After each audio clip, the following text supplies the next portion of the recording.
And good evening. I say it every week and I'll say it again. That is such a haunting little melody to start the stream off with, isn't it? How you doing, guys? Saturday night, it's 9 p.m. and it's stream time. Okay, I'll say hi to everybody in a moment. I just want to tell everybody something. Today, well, I'll probably have to say this a few times throughout especially if I go for 2 hours, but today we were scheduled to put out the episode 8 of the Nat and Dave cartoon. Unfortunately, Simon, believe it or not, he's actually caught. He's got the antivirus and his manager has as well. So he's in bed. He's not doing anything on the stream at the moment. I very much doubt we'll have a stream on Wednesday with Simon and I. I don't. He's got it. He sent me, the test kit, and then I took a test myself, even though I've had the 2 jabs. You get a bit paranoid, don't you? But I had a text from him this morning, very brief, very short. It just said, "I'm in bed. I feel like I've been hit by a truck." So luckily, I had a story that I'd been playing about with. I wasn't due to put up a story until next Saturday, but luckily I had this one, and we'll talk about that story in a little while. But that saved the day. I got that up. So I don't know how long Simon will have this antivirus for. I know the cartoon's 95% finished. He makes them, not me. He does them in a program called Adobe Animate. It's very, very complicated. I've had a go at it.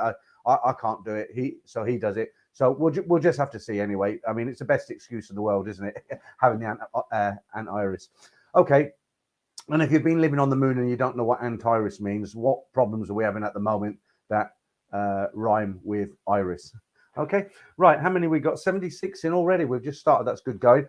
Okay. So let me just say hello to everybody first, and then I've got loads of stuff to get through tonight. And I've got a nice little quiz for you this evening, not your normal questions. I'll tell you a little bit more about it later, but it's for you guys who think you can always tell the difference between a real Thai lady and a ladyboy. Spot the difference tonight, okay? Right, so let's start off by saying hello to everybody. So hi to Ryan Tesco, special fried rice and a carton of curry ready for the live stream. That's been up for a while because I've seen that earlier. Hi to Scott from Chicago. Welcome back, Scott. Dave Andrew, hi, I hope all good. Love the story today from Scotland with a go-go lady. Not me, but I am from Scotland, maybe a bit more streetwise, but after a few beers, not sure. Okay, so I did go back to that guy and I said, look, why didn't you just, the girl's name was A, wasn't she? Hopefully everybody who's watching now has seen that stream, but I keep everybody's email address, and sometimes people have to wait up to 6 weeks to have a picture, a story read out. So when I upload it, I don't want them to miss it. So I email them and say, look, your story's gone out tonight. But when I did it today, I did go back to this guy and I said, look, when she suddenly demanded 10,000, why don't you just boot her out there and then? And I'll tell you what he said after I've said hello to everybody. Okay, just wait for a few more people in. Nearly 100 already. That's good going. Okay, guideline, I think it is. Greetings from Germany. How are you? Zimmy G, 551, I'm in Australia. Zimmy, cheers. Nick Franco, how you doing? Chang, go checking in. Paul Hoskins, hi. Academic Traveller, good evening, Peter. All good, I hope. Yeah. Jam Jar Johnny, great name. Hello, Peter from Derbyshire. Seamus Doherty, hi, Peter. No name. My Saturday afternoon routine, thanks. Javier Lopez, good evening, Peter. I hope you had a great day. Yeah, pretty boring, really, in the UK, isn't it? Most of the afternoon spent researching for this. Pesty McNuggets, good morning from Melbourne. Hi to Damien and Tilt, how you doing? Moist Crap McGee, you're in. Good to see you. Mr. Mitch, hello. Good to see you. Hello, everyone. Who else we got here? Nicholas Fletcher, been busy. Good to catch up. Channel BB, evening. Matthew Allchrome, hi. Shame Simon not well. Yeah, what can you do? He's caught it. They're having so much. Foreigners are having so much trouble getting the vaccine over there. It's easy for us here, isn't it? But he's tried, but it's hard. Who's that giving me a super chat already? Is that Nick Frankel? Thank you, Nick. Appreciated. Straight into the Cronenberg Fund. Tony B, hello, pal. Sorry to hear about Simon. Hopefully he'll get well soon. Yeah, I'll give him all your. He might watch this. Well, I don't think he will. He'll be in bed asleep, won't he? TJ Riley, cheers from Toronto. Scott 97 Simon. Hope Simon has a swift recovery. Andy on tour, Broken Dreams. Hi, storyteller master. All right, thank you. Pattaya for life. Evening, gents. How are you? Jason P, get well, Simon. Anthony Chin Chen, is it? Hi, Peter.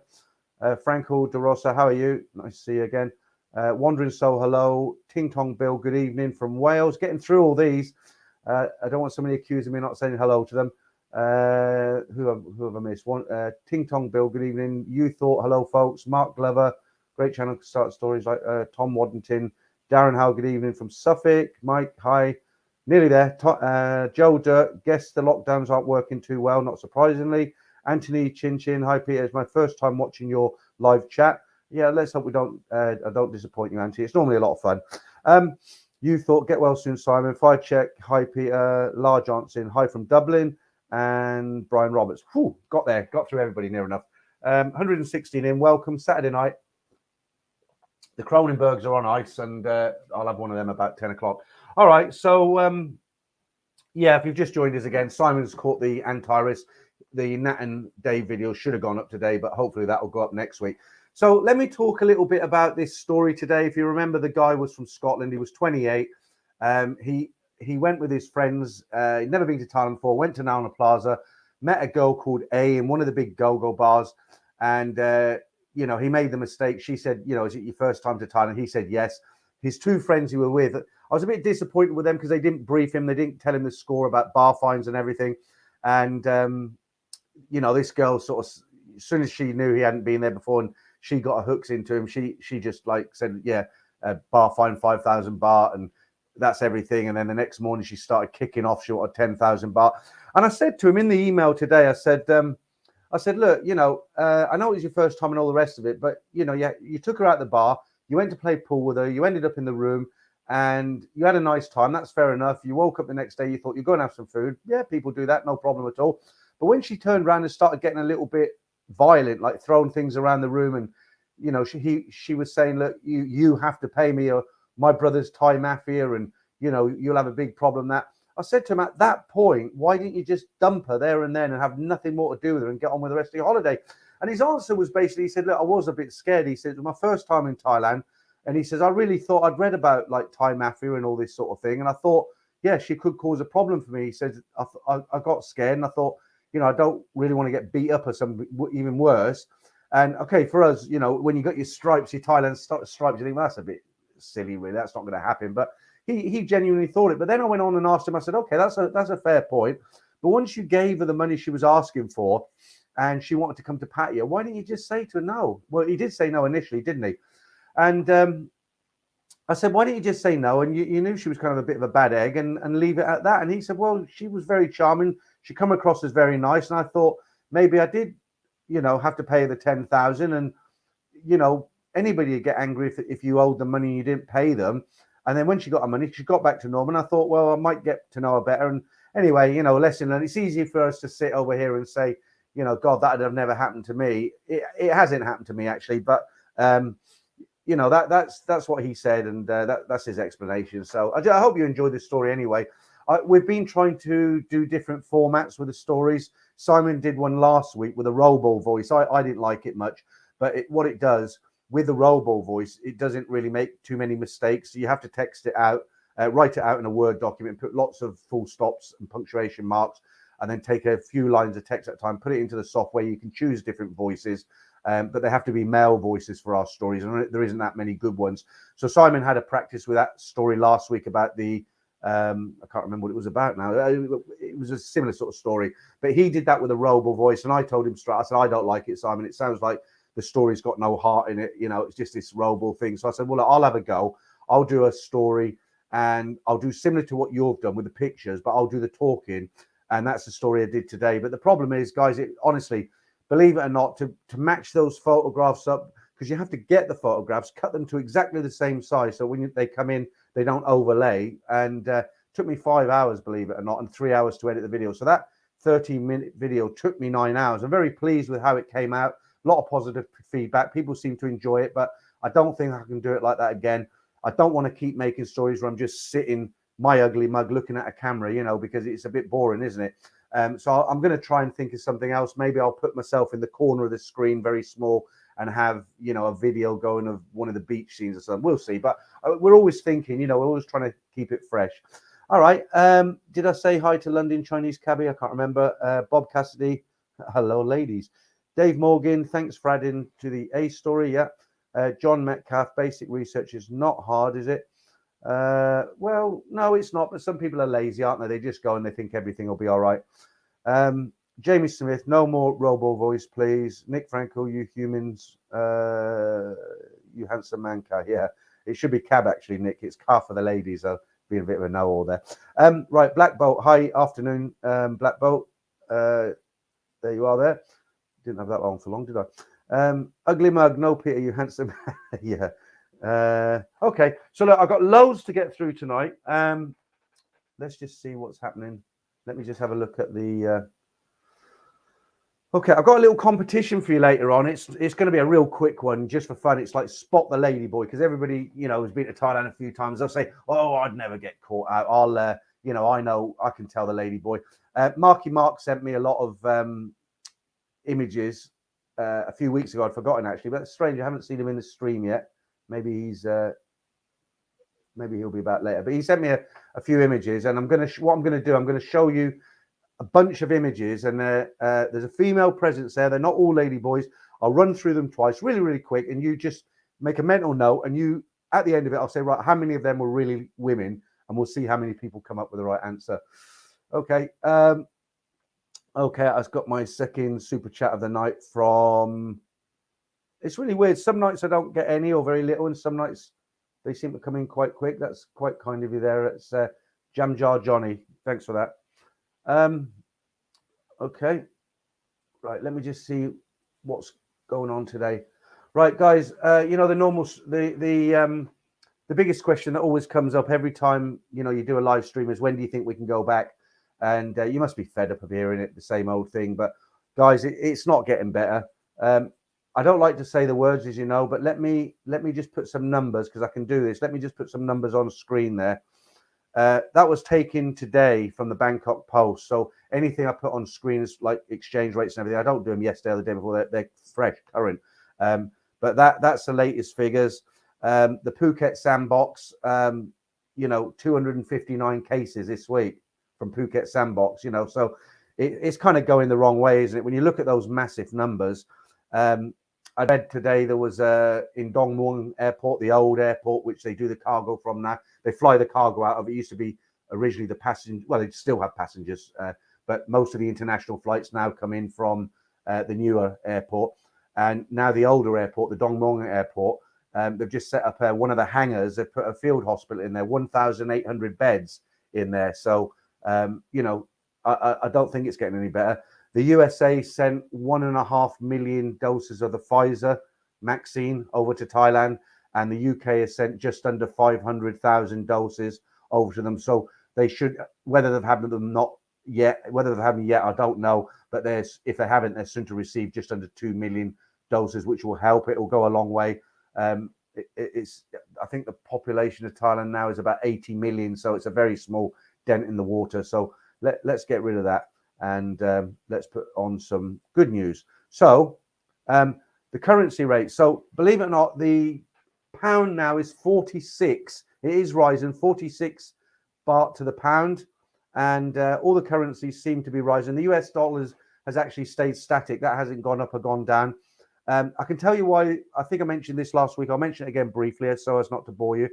The reason that the Thai baht is going up, apart from everything else that's going on at the moment, a lot of big firms, governments and investors, they invested in the Thai baht. They held their money in Thai baht, very, very safe currency, backed up by the government, so no risk. And that's why the Thai baht became so strong. And what's happening now, a lot of these investors, they feel that it's a bit of a risk because, what's going on in Thailand at the moment. And what they're doing, a lot of them now, they're taking out that Thai baht and they're reinvesting it in US dollars because they're feeling that's much safer. And as a consequence of that, what's happening is the Thai baht is reducing in value, which is very good news for us if it stays like this and we can ever get back there. But from those figures I just showed you earlier, I wouldn't hold your breath, guys. I don't like to be Mr. Doom and Gloom, but that's just how it is at the moment. I just want to say hi to a new gold member. There he is there. That's TGC 2450. Welcome aboard, as they say. Okay. Lots of stories here for you tonight. just need to give these guys a little mention because this software that I use, they sponsor me, so I like to give them a mention. Somebody's giving me a super chat there again. Let's just see if I can get that up. I don't like to London Chinese Cabbie. Thanks for that again. If somebody gives me a super chat, I don't like to kind of like just say, oh, somebody give me a super chat, I missed it. But you know, because you've given me some money of your hard-earned money, you know what I'll do? I'll go out and buy some of these with it, and I'll enjoy them. And I thank you very much, and I do appreciate it. But I do feel, you know, you have to have a mention. It's only, you know, I don't want to sort of skip by you. Okay.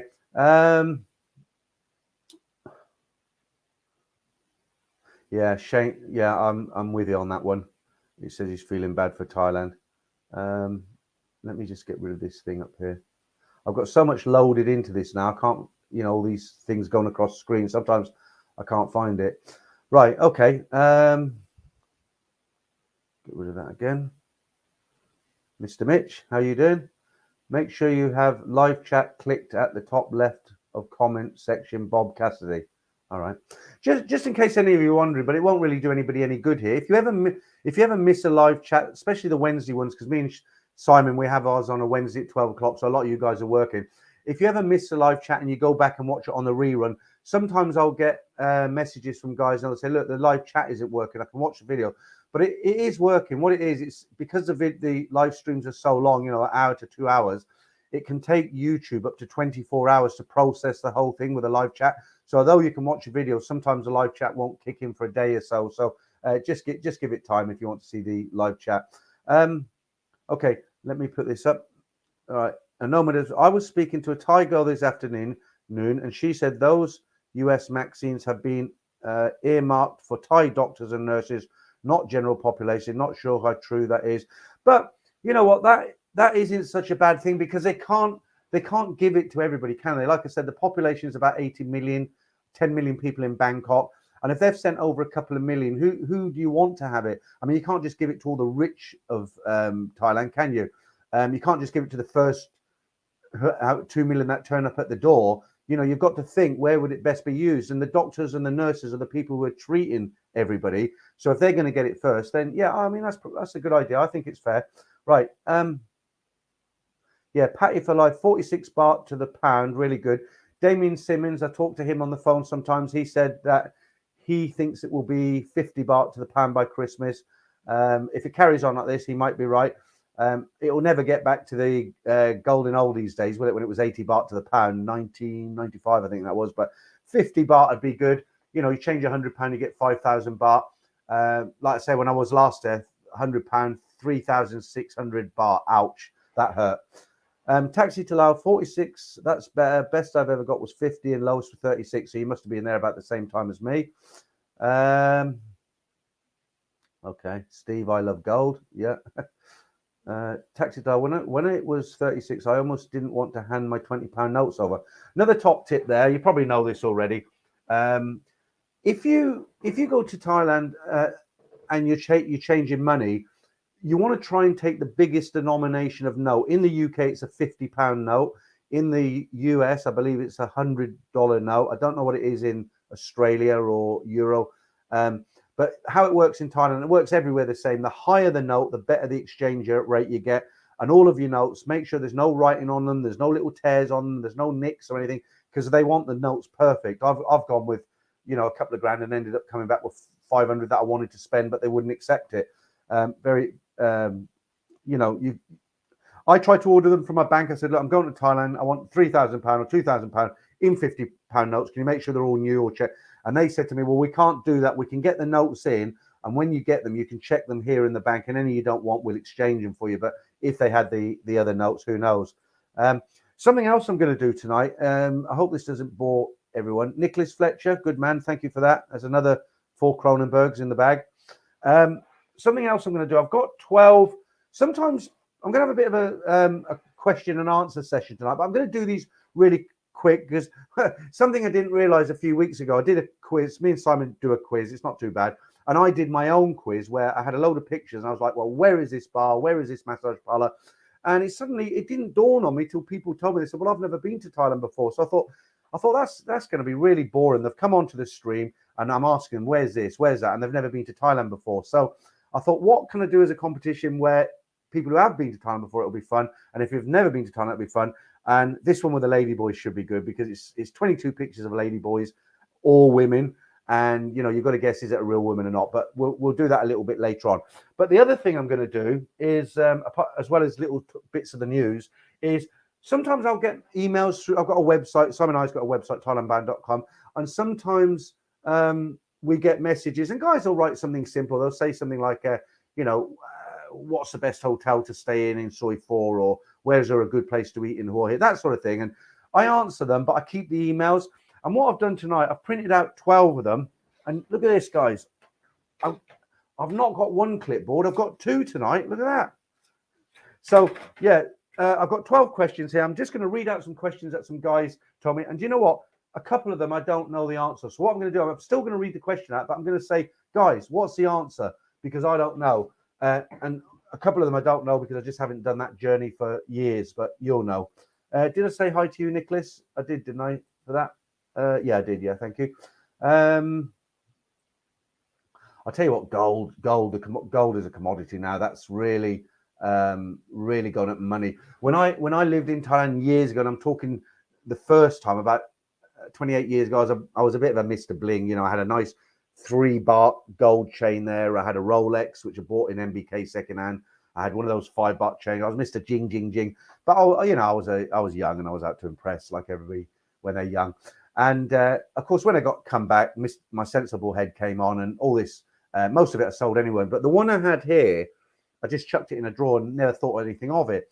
And I remember I paid £300 for that 3 baht chain. And when I went with my Korean wife last time, we went to Hua Hin, I said to her, I'm going to sell this gold chain. She's like, no, don't sell it. Typical Asian, they got gold. They'd rather chop off their hair and, throw that away than sell a bit of gold. My wife's the same. But I said, no, come on, look, it's been sat in the drawer for 20 years. We're going on a holiday. I don't have loads of money, but if we'll have a better time with this. So I insisted, and I took it anyway. Went to a gold shop in Mabu Kong and went around a few of them. But I was amazed. I paid £300 for this gold. I know it was a long time ago, but that £300 at today's rate would be something like around £300, maybe a bit more now. I got 54,000 baht for it, and that was when the pound was 3,600. So yeah, that really helped a lot for the old vacation. So gold is it keeps its value, especially the Thai gold. It's only 24 carat, isn't it? They laugh at if they see an English guy with 9 carat, they're like, they think we're wearing like lead or something. Matthew Allcrom, sending money to Thailand via MoneyWise. Think it was you, Peter, that said no good. I like yeah. They're called Wise now, Matthew. They used to be called MoneyWise. They're called Wise now, and they're really good because when you send money from a bank, you get charged from your bank, say in the UK, then you get charged an exchange rate, then you get charged a handling fee from the bank in Thailand, and it's really expensive. Western Union is really expensive. But what Wise do, it's very clever. They don't actually exchange the money. They've got Thai baht here and they've got English pounds here, and they just swap it, and they charge you a handling fee. It's very small, but we make a small amount of money off this YouTube channel, Simon and I, and it is a small amount, and it comes into my PayPal. And what I do is every end of the month when it's there, I just split it into 2, and I send Simon his, and I send it by Wise. Never had a problem. He's always there in the account set up. So if you ever want to, the only problem is you can't transfer using Wise the other way around. So if you want to send money from Thailand to the UK, you can't do it for some reason. Okay.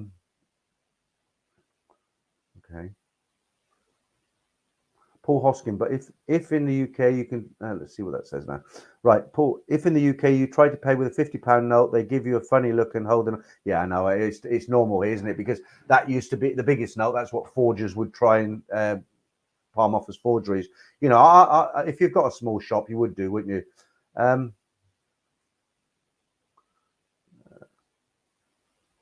Who's that? Brian Street. Thank you, Brian. That's very kind of you. I do appreciate all these super chats. I say all. Normally I only get a few, but tonight and I think last week was quite good as well. Okay, so right, let me tell you a few stories now. What's going on? Not too serious news, but I've dug out a lot of stuff. This is a good one. Right, so I don't know if you know about this. We mentioned this on the stream on Wednesday, but I managed to find a little video clip for you here. It's only 30 seconds long, but it's great. So there's a town called Lopburi. Lopburi, I'm probably pronouncing it wrong, but it's famous for monkeys. They have a lot of monkeys there, and normally there's no issues because lots of tourists go there to see the monkeys, and there's thousands of monkeys running around Lopburi. And what's happening now, because there's not so many tourists, not so much food, they're actually turning into gangs. They're turning on each other. They're raiding people's houses. So I'm going to show you a short 30-second clip, and as it goes into the clip, you'll see eventually you will see on the road there is a dividing line. You can see the concrete very clear. There's two sets of monkeys, and they're facing off actually for a while, and then later on, I think it's a noodle cart or something. They all jump on it and they try and raid it. But you see what you think of this.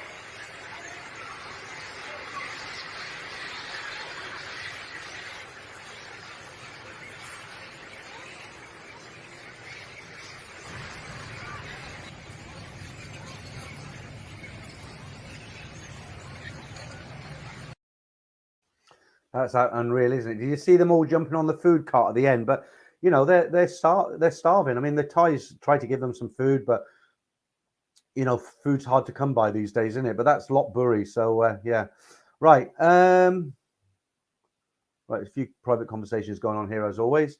Okay, let me see. Right.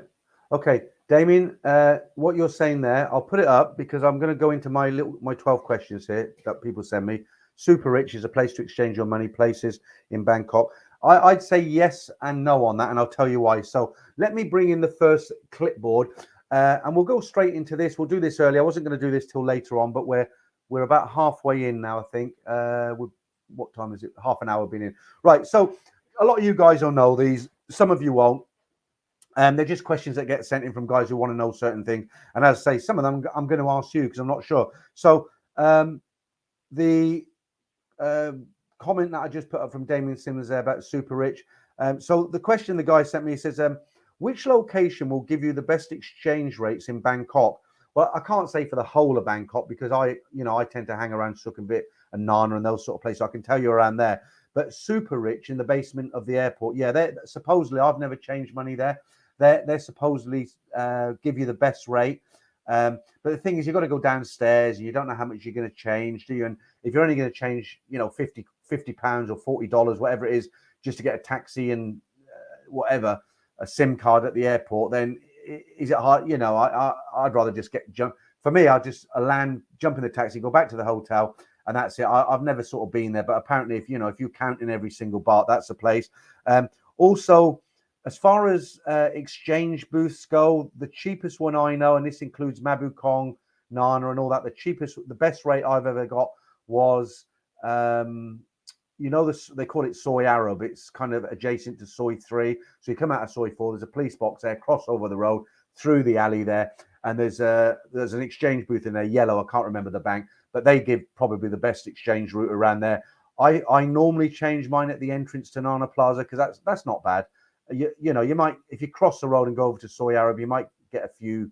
Depends on if you change £100, you might get, I don't know, 50, 80, 100 baht more. But I can't be bothered. I'm a bit lazy like that, so I'll just go in and change my money at the the entrance to Nana Plaza there, and I've always found that good. Right, Jam Jar Johnny says, Ed Sweeney, I remember. I've lost it. Where are we? Ed Sweeney, I remember them. I was delivering cabbages. Toxic needed a police escort fight. Hi Ed. Yeah, I watched your stream on was it Thursday or Monday, Ed? The one which one was it now? I think you were eating the Sainsbury's pastries, but I enjoyed it as always. Thanks for the mention. If you haven't, you must have seen Ed Sweeney's stream now. He's on. I think it's 10. Yeah, it's 10 o'clock on a Monday and Thursday now. and that's a lot of fun. Very good stream. I've watched a few good streams this week actually, like Ed's Edward Sweeney's stream. I watched that because it's just his character. He's no BS, is it? What you see is what you get. Basically, there's no gimmicks. But Ed does a good stream, quite interesting, and it's a real sort of lads one, if you know what I mean. So Ed's was good. I also watched Trevor's from Buzz and Pattaya. The one I watched was the one where it started with the Pattaya sign behind him, and he was saying, sometimes, I forget how lucky I am to be living here. But what I liked about that one is he walked down through Walking Street in the daytime, and although it was the daytime and there was nothing happening in the bars, a lot of them were closed, it just brought back so many memories for me. I sat there watching it. I thought, God, I can remember 10 years ago in that bar, 5 years ago in that bar. I remember coming out of there drunk, and it's guys, it's really, really sad, isn't it? Really sad. Hang on, I'll tell you what though, saying that, really, really sad. Marky Mark, you're in the stream now. You weren't here earlier. Thank you for that super chat, Mark. I was just saying, I will go back to what I'm talking about. Let me just try and find there we go. Put that up on screen. So, something Ed said a long time ago on one of his streams months ago. He said, look, all we're worried about is when we can go back to Thailand and have a good time. But a lot of the Thais, they can't even afford to eat. They're homeless, and just to bring it home, let me just show you this. This is a picture I picked up today, and I have got a little article with this as well. So let me put this on screen for you, and then I'll find the, I've got so much in here now. It should be self-explanatory. Yeah, here we go. So it says, I'll just read this out. It says, city workers in Pattaya have been confronting homeless people after complaints from some residents about the growing number of makeshift shelters around the town. And there you go. Look, imagine that. Just imagine, we're whining about not being able to go back to Thailand on a holiday and have a good time. But just imagine that's your house. That's where you live. And somebody comes along and says, hey, you can't live here. You've got to move on. I know we have it in the West. A lot of the time in England, this will be quite controversial because a lot of the time in England, a lot of homeless don't have to be homeless. I know there are genuine cases, but I think you know what I mean, guys. Let me get rid of that one. I just want to say hi to somebody else there now because I noticed that. Hi to Black Bolt. That's kind of that you did that last week, I think, or the week before. Thanks very much for that. I do appreciate it. Right, so let's carry on with these questions that people have asked me. I'm going to be asking you for your help as well. So yeah, the last one was a change boost. So we agreed, as Damien said, it's the super rich in the bottom of the airport. If you can't be bothered going there and you're one of those people who hangs around Cowboy and Nana, then the change booth as you go into Nana, there was another one across the road behind the pharmacy, but that wasn't quite as good a rate, as it were. Okay, so I need your help, guys, on this one. The next question was, how much does it cost to get a taxi to Pattaya from the airport? Now, the reason I don't know this, of course, I've taken a taxi lots and lots of times from Bangkok to Pattaya. But the reason I don't know is because when I used to do it, I took it from my apartment in central Bangkok to Pattaya. Or one time, I think I took it from Dong Muang Airport, the old airport. So, of course, it's not the same now. So if you come into the new airport, I can't pronounce it, that's why I keep saying the new airport, but if you get a taxi from there, because you're almost halfway there, aren't you? When you used to take a taxi, when I used to take one before from my apartment, the problem was you had to fight your way out of Sukhumvit, back round Rama 4, and then head out to those two big mosques, at the outskirts of Bangkok, and then you headed down the highway to Pattaya. But now it's from the new one. I honestly don't know. So anybody got any ideas? How much is it from the new airport down? I say the new airport, but down to Pattaya. Yeah, Ed, I'll put that up there. I worked in a hotel in India for a year. Do you remember? The one they made the film about, the Taj Mahal, the one that got hit by I don't want to say the word. I was there before that happened, thankfully. But yeah, I know what you mean. When I was there, there was a lot of it there as well. And also in the Philippines, when I went to the Philippines, whole shanty towns of poor people. It's horrible, really. We don't have anything like that in the UK. Let me just read a few comments before we go on the next one. I haven't seen you for a while, Francesca. How are you doing? Thailand is focused on the useless. Yeah, I heard about some that's come from China. Can I say that? And they haven't been too successful. There was a nurse who sort of passed on after having it. Who's that now? Just Fire Check UK. Thanks for that. It's another super chat there. I don't want to miss them. Let me just grab that.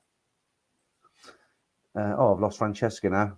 Okay, thank you, Fire Check. That's very kind of you. Let me try and find Francesca's, because we don't have many women on the stream. I've lost her now. I've lost her. No, send me another message, Francesca, and I'll put you back on the screen. No, I've lost you. Have I? There we are. Yeah, so I guess you're up attending your son in the middle of the night. All right, so nice to see you again, Francesca. Anyway, if there's any other ladies watching this stream, I'd be really interested, because we don't get that many. So if there is any women watching this, send us a little message, and I'll give you a shout out. Okay, so I didn't get any. Here we go. Nomad episode. First time visited the booth in the airport where Nomad overseas trying to change 2,000 foreign baht. Got price of 19,000 baht from taxi outside, but guide I read. I'll put that up there because it's quite a long one. One of these guys said, should I change some money when I get into Heathrow? Because I've got plenty of time. And I said, definitely not. No, you'll get a really bad rate. Really, really bad. The difference would probably be on £100. You'd be talking, 700-800 baht at least, I would imagine. Okay. I haven't had many answers on this cost of a Pattaya from a taxi from the airport to Pattaya. So what's this? Bus from airport straight to Pattaya on ground floor, 250 baht. That's on the bus. 2 hours couldn't be easier, right? But some people don't like to take the bus because they got a lot of luggage with them, especially if they're going for sort of a couple of months at a time. But it's good to know, good information. What's Marky Mark saying there? San Francisco used to be a great city, but now it's overrun with homeless people. Thanks for cheering me up. Right. David says, hi, Pete. I'm hoping to travel to Thailand 2022. I'll put them figures up again because it's not good news. But I have got something for you, because when I watch Ed Sweeney's stream, he's always saying, nearly every week, he's saying, I've got to get away. He seems to be going stir crazy, actually. I've got to go away. And he's trying to think, where can I go? Where can I go? And Mexico seemed to be the favorite. Well, tonight I've got on very good authority 2 destinations, or 2 places you probably never ever thought of. And this is from the Independence. The guy, I've got his name all ready to tell you later.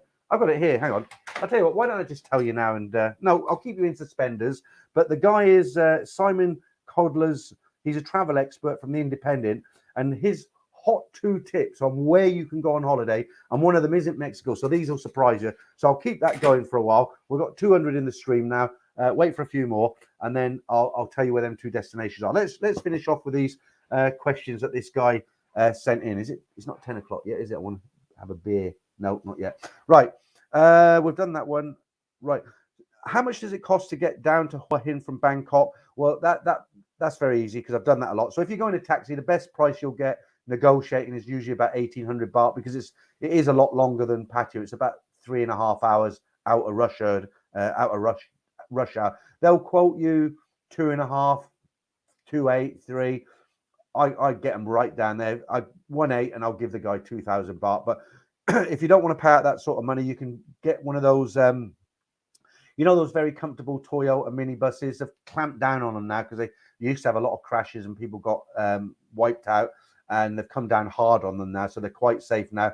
But they're normally 8 seats, leather seats. You've got screens for the sun, and you can pick them up at Victory Monument. You can pick them up in Ekamaya bus station, I believe.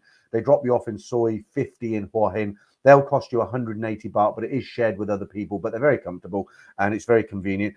I was quite surprised, actually. The blue air-conditioned bus, like the coaches, they're actually more than the Toyota buses. They're about 200, 300 baht. So if you're on a budget, Toyota minibus, 180 baht. If you've got a bit of money to splash about and you like your privacy, direct, you can get a taxi for 1.8. Okay.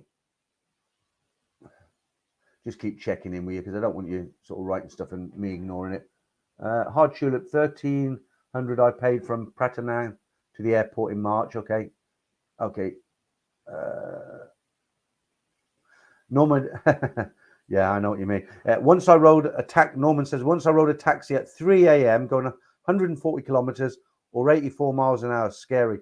Yeah, they can scare you, those guys. They do drive a bit crazy. Put that one on on the screen there. And if you just joined us tonight, welcome. It's Saturday night. It's a live stream, and just over a couple of hundred in there. Right. Patty for Life says 120 on the bus. Okay. All right. So we're getting some idea. It says Mexico, get a mixed reaction from people.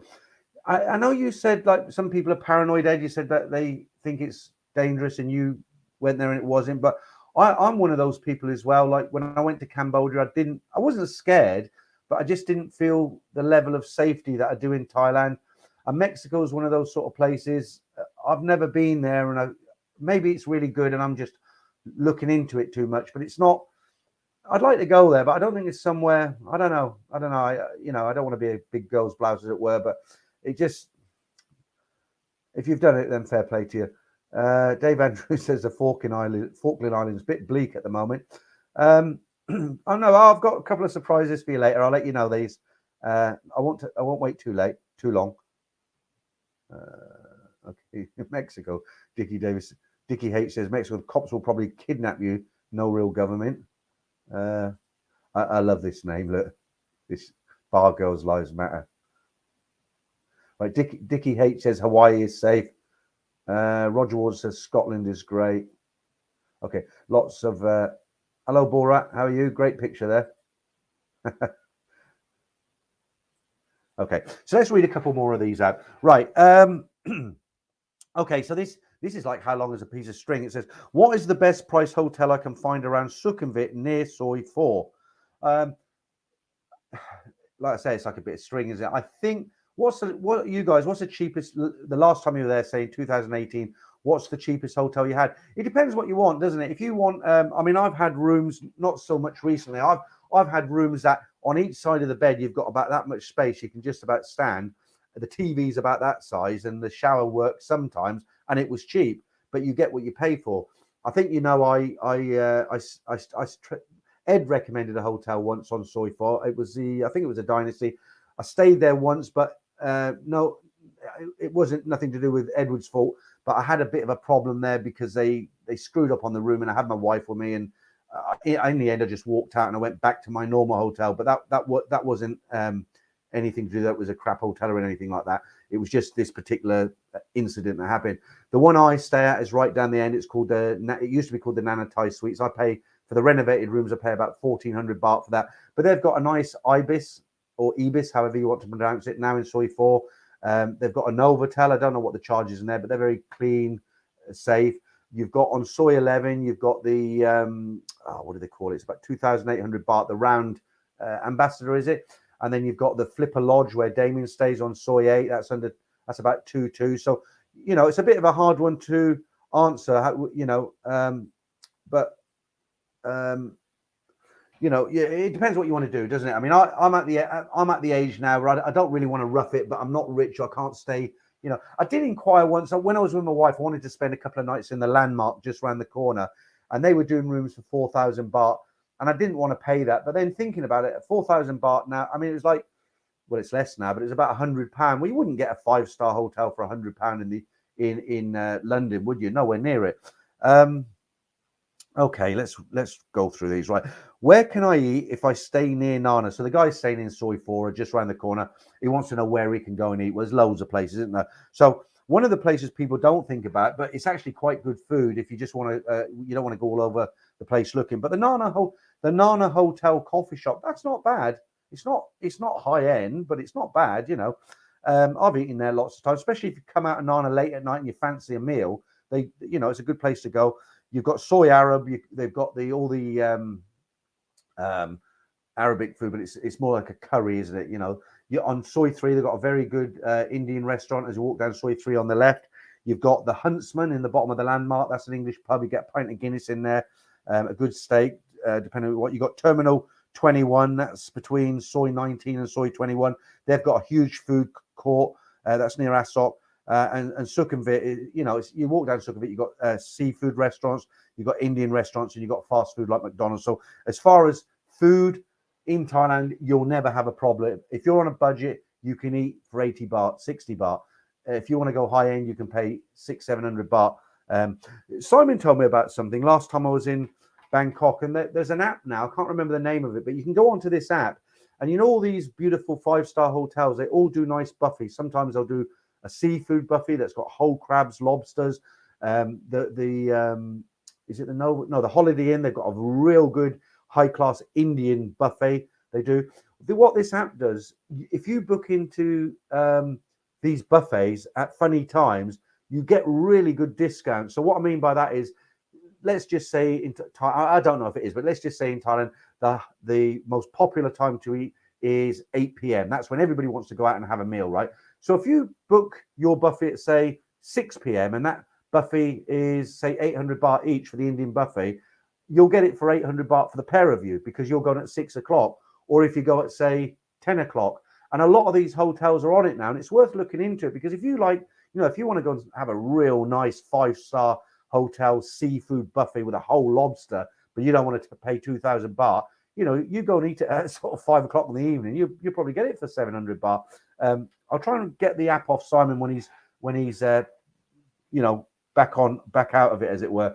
If you just joined us and you didn't know, the reason the Nat and Dave videos didn't go up today, it was supposed to be episode 8. Simon's actually caught the antivirus. He's in bed. He's out of it. He can't do anything on the channel. I don't think we'll have a live stream this Wednesday. Luckily, I put up that story today. I just had that in the bank, as it were. Saved the day. Let's just see what a few of you are saying. Love the Grand. Marky Mark says, love the Grand Hotel on Walker Street. It was $40 a night. There are bargains to be had, isn't there? Brian Street says, Destiny Inn because it's bang in the right place. Yeah. The Monty in that is it on the Ceylon side or I can't remember, but Pat Pong, the Monty in the old days used to be a good place to stay, because that was right at the end of Pat Pong. Paul Hoskins says, I always stay in a 4 or 5-star hotel. Damien Simmons, Stable Lodge Hotel. Yeah. I'll put that up because that's a long one. I don't read them before I put them up, so I hope nobody says anything naughty. Once I was in a taxi from Airport Pattaya, I was sitting in the back, and after 30 minutes, the driver started nodding off. I had to shake him and pull into the nearest garage. Now, yeah, that's scary, isn't it? Okay, put that up for you there, Black Bolt.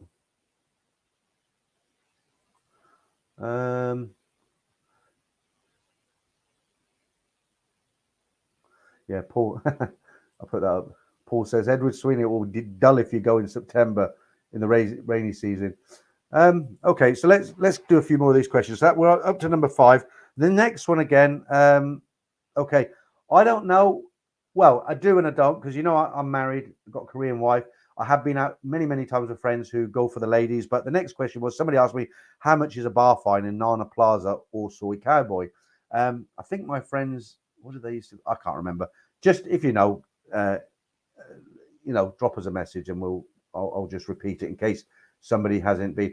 That's another thing I'm going to put out. I think I'll put out a poll this week to ask you guys, because that story today where the guy, that girl A, she said it's 5,000 baht, and then she tried to get 10,000 out of him. She wanted to charge him 180,000 baht to go down to Koh Chang for 14 days, and when he kicked off, she said, "Oh no, you're my boyfriend, 20,000." Somebody said, "Look, Peter, you should make a video with all the do's and don'ts of when you go into to these go-go bars and stuff." And I'm not really the right guy because I'm married, but then again, I am, because I spent so many years in them with friends. And I've never done it because I've always thought, well, anybody goes to Thailand, they got common sense, they're not going to get caught out like that. But guys, every week we read out these stories. So I think what I might do a compilation of, say, 20 do's and don'ts for a video for the channel. And it'll be things like, if a Thai girl if a go-go dancer brings her friend over and tells you it's her birthday, can she have a drink? Don't buy it because it's not really a birthday. Things like that. And I'll put the poll out, and if enough people say, yeah, make the video, I'll do it. And if other people say, no, it's a bit boring, I won't bother. Okay, another question here. Somebody asked me, can you smoke or use a vape in the bars? No, not at all now. You used to, in the old days, you could smoke in the bars. I went on to vaping because they stopped. And then with the vaping, they said if you get caught vaping, it's a 200,000 or 500,000 baht fine and 2 years in jail. So I thought, no. I give up everything now. Number 8, someone said, is Thailand dangerous for crime? Not really. I mean, it's mainly scams, isn't it? The gem scams, rip off on the taxis, extra bills being put into your pot. But are they still cold? Yeah, time for one soon, still cold. But you don't generally, I mean, like I've said many times, I feel safer walking through Bangkok at 4 o'clock in the morning than I do, walking through my local neighborhood at 4 o'clock in the afternoon, get mugged by a bunch of schoolboys. Right. Right. Somebody put, is there anything I won't be able to find in Bangkok that I might need and I should bring from home? Well, in the old days, I would have said deodorant, but no, I can't think of anything. If you go on a vacation holiday to Thailand, can anybody out there think of anything that you just can't get in Thailand that you might need? I can't now. They have everything, isn't it? Just 2 or 3 more of these to go. We'll get this finished up, then I'll go back to the comments and then we'll go into some other stuff. Right. And don't forget, if you've just joined us, we've got a little quiz today. Can you spot your ladyboys? Load of pictures here, ladyboys, women. You've got to tell me which ones are really ladyboys and which ones are the real women, and you might be surprised. Right. Is there anything I can bring back with me to sell online when I return? So this guy's asking, if I go on vacation to Thailand, is there anywhere I can go buy something that's unique in Thailand, come back to the UK and say sell it on eBay? And my answer to that is not really. I mean, I used to sell a lot of jewelry supply. I used to go to Chinatown, Sampeng. I'd buy up about £5,000 worth of, all this packaging for rings and mood rings. These rings, they change color, and these metal rings. I forget the metal. They're heavy, soft pewter rings. I used to buy them by the box, and I made pretty decent money on that. I'd go to Thailand, I'd buy about £5,000 worth. I'd end up selling for 15 grand on eBay, and then 5 of that I'd go back into the stock, and the rest, I had a real damn good holiday while I went over there to get it. And, I was able to pay my bills as well. But in the end, it became cheaper to actually buy it on eBay from China. The Chinese were selling it. The Thais were selling it directly. So in answer to your question, is there anything you can buy, bring back to the UK and sell? You're not going to get rich. You can buy you can bring back some funny T-shirts, can't you? When President Bush was in, I'm just trying to think of the funny T-shirts, but when President Bush was the president in America, you had a picture of him and a picture of, say it in a clean way, a female's personal bits, if you get my meaning. And underneath the real George Bush, it said, underneath the woman, it said, good Bush. And then next to it said, bad Bush. Well, that sort of stuff. I suppose you could, you make a little bit of money, but how much can you bring back? And then you got the typical Thai stuff, haven't you? The wooden elephants and the silk scarves and stuff, but you're not going to get rich. Just a couple of these now. If I fly economy, which airline would you recommend? Well, again, everybody's got different tastes. For me personally, I go from Heathrow. I like a direct flight. I won't go through the Middle East. I know there's guys who say to me, "Oh, you're throwing money away." I go to Dubai and I stop there for 20 hours and I get £100 cheaper than you. But who wants to do that? I mean, at my age, I want to get on the plane, have a few beers, fall asleep, wake up, and I'm there. I don't want to stop off in Abu Dhabi or Bahrain. But in answer to your question, normally Eva Air are the cheapest. I go economy, and they're normally the cheapest. I like to get a night flight. It goes at 9:30 in the evening. You get into Bangkok 3:30 the following afternoon. By the time you get back to your hotel, it's about 5 p.m. If you manage to sleep on the aircraft, I always manage it 7-8 hours. So I'm a bit jet lagged, but I'm good enough to go out and have an evening. Those people who get morning flights or whatever and arrive sort of in the morning in Bangkok, I wouldn't like to do that. So Eva Air, Thai were about £100 more, but I used to like Thai Airways as well, because you get on the Thai Airways flight and you got all the dolly birds, haven't you? The Thai ladies, and you think, I'm on holiday, I've started already. And as I say, I mean, it's just personal choice, but I wouldn't recommend stopping off in the Middle East. And then the last question, can I find a nice girl in a beer bar or a go-go? Yeah, they're all nice, but just don't get attached to one. No, I mean, all joking aside, the girls in the go-go dancers and the beer bar girls, holiday girlfriends, if you just want to hang out with them, have a drink, yeah, they're great fun, but don't believe anything that comes out of their mouths. So that's the answer to that one. Right, let's see what you guys are talking about. Blimey, is it time for a beer yet? I'm really gagging for one. 4 more minutes. Right. That's a strange question. I'll put that up. If you have another 3 or 4 hours on the stream, I could go through everything. No, I mean, there's a lot. I'm not saying Thailand's the only nice country in Asia, there's a lot of good countries. I enjoyed my time in the Philippines. I enjoyed my time in Singapore. South Korea, where I met my wife, it was okay. I don't know. It just, when you look at all the good and the bad things, I mean, Thailand for me, it just suits me. You know, it's my sort of place, as a cliche goes. Okay. Soy Arab. Okay, so let me put that up there.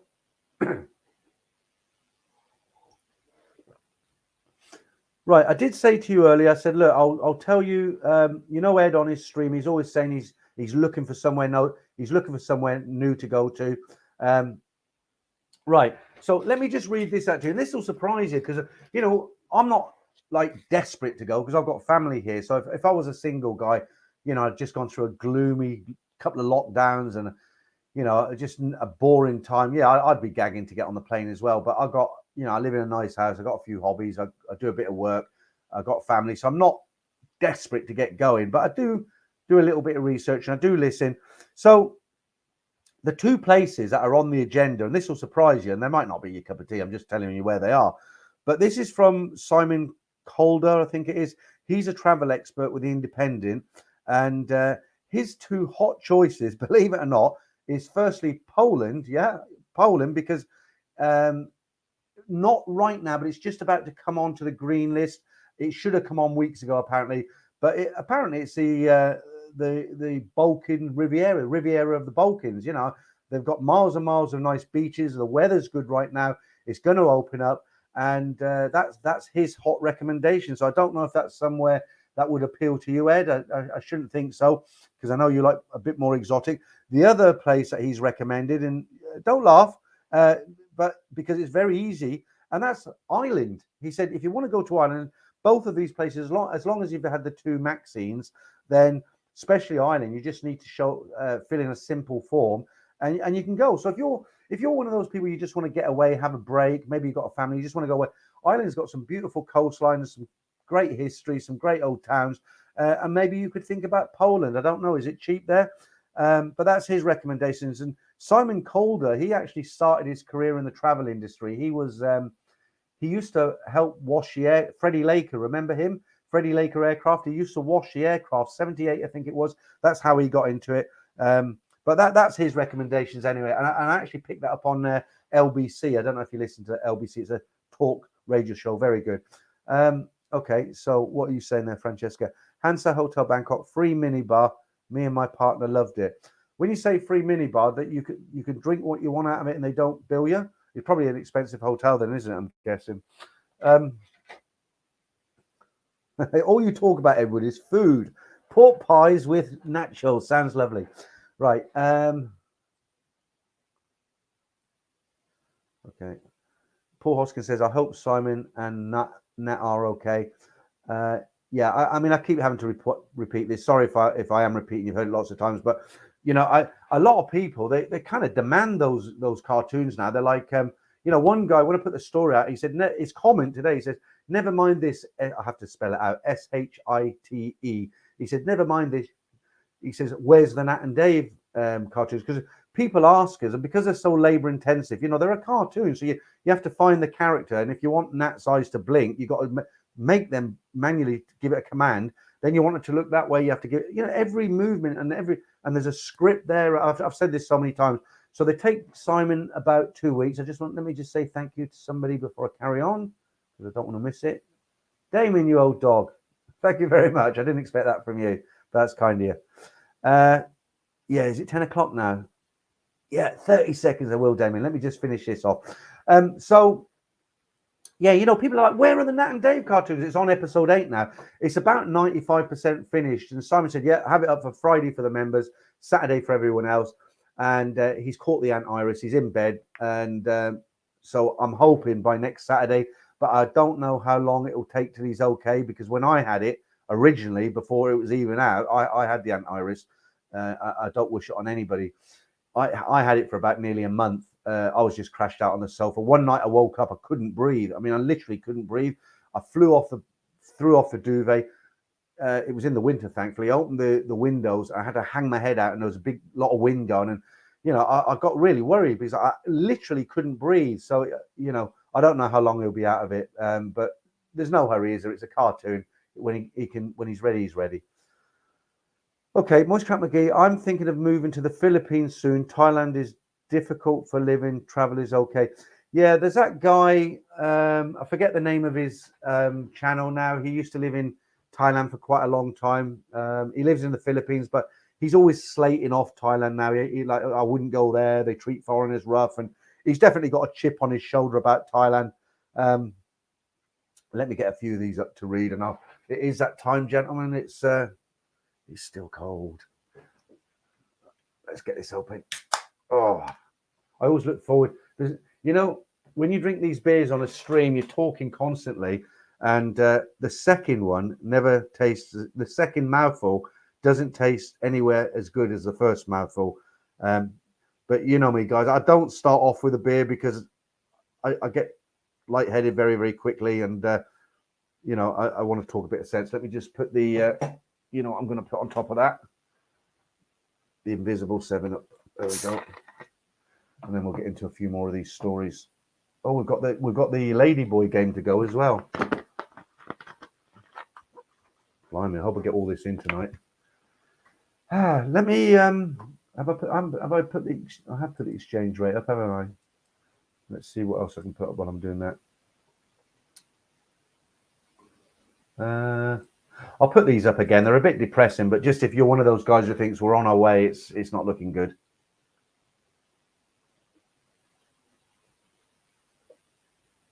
Oh, guys, you don't know how good that is when you've been yakking for an hour. Chuck these in here so my missus doesn't find them. She doesn't like me drinking. She worries about my health. Right, okay, so that's not looking too good, is it? Right,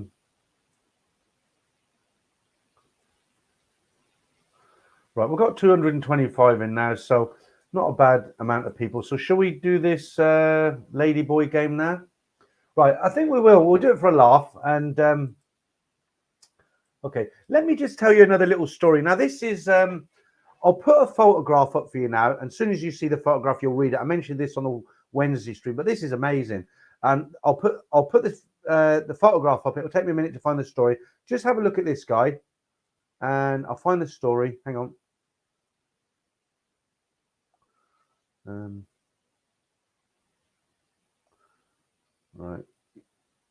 Right, here we go.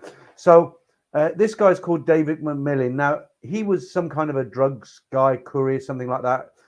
And what it says, the only Westerner to ever escape from a notorious Thai prison has revealed that an umbrella was a key to his success. I'll explain why. David McMillan, who was born in London, had a 40-year career as a drug smuggler. Now, he's quite a switched-on guy. I'll tell you why. Let's just get rid of that. What it was, the Bangkok Hilton, the notorious Bangkok Hilton, where you wouldn't want to end up. So he was in there. I don't know if he had a death sentence coming up because he had a lot of drugs on him or whatever it was, but the job he had in there, and they have an umbrella factory inside the prison, and he was working in the umbrella factory. So this guy, believe it or not, he had a couple of hacksaw blades sneaked in the binders of a book.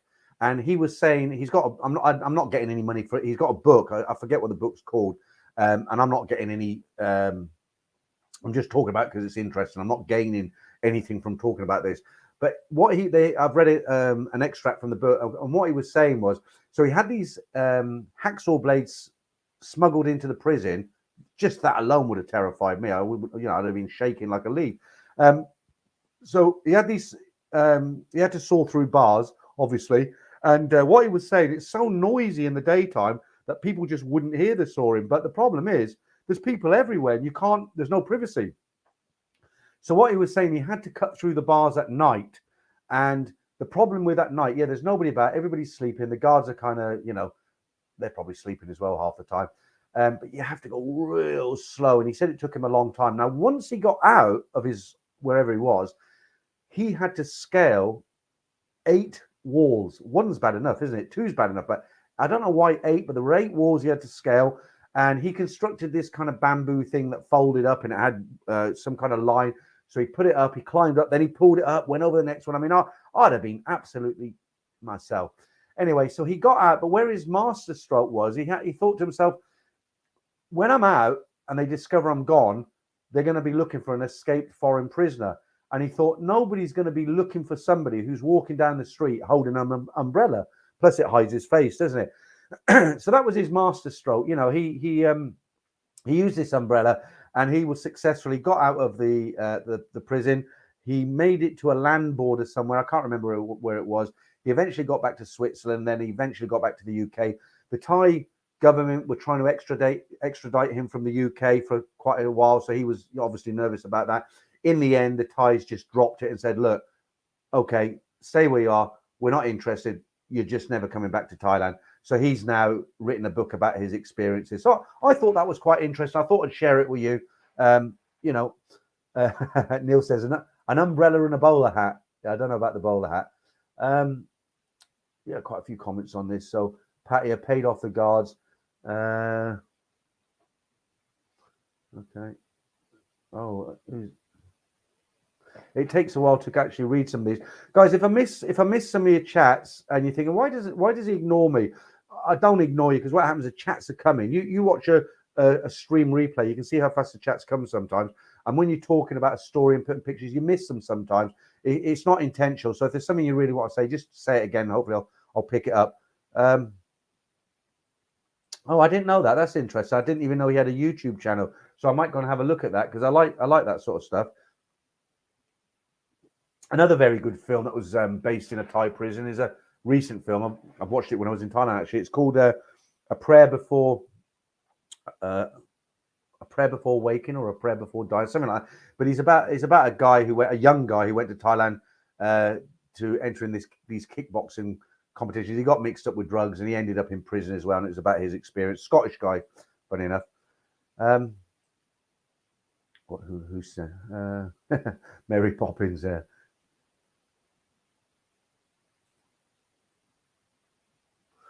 Okay. Yeah, I mean that's a lot of walls, Hard Tulip. 8, 2 or 3 are bad enough. Right. Hard Tulip, I just explained how he got over the 8 walls. He made a bamboo ladder, stringed it together, these lengths of bamboo, stringed them together, hid them somehow, and then constructed it when he got out. And then he had some kind of a fishing line or thin line. So he put it up against the wall, got to the top of the wall, pulled the ladder up after him, pulled it down the other side. He'd done this 8 times, so must have been quite tiring as well. Right. That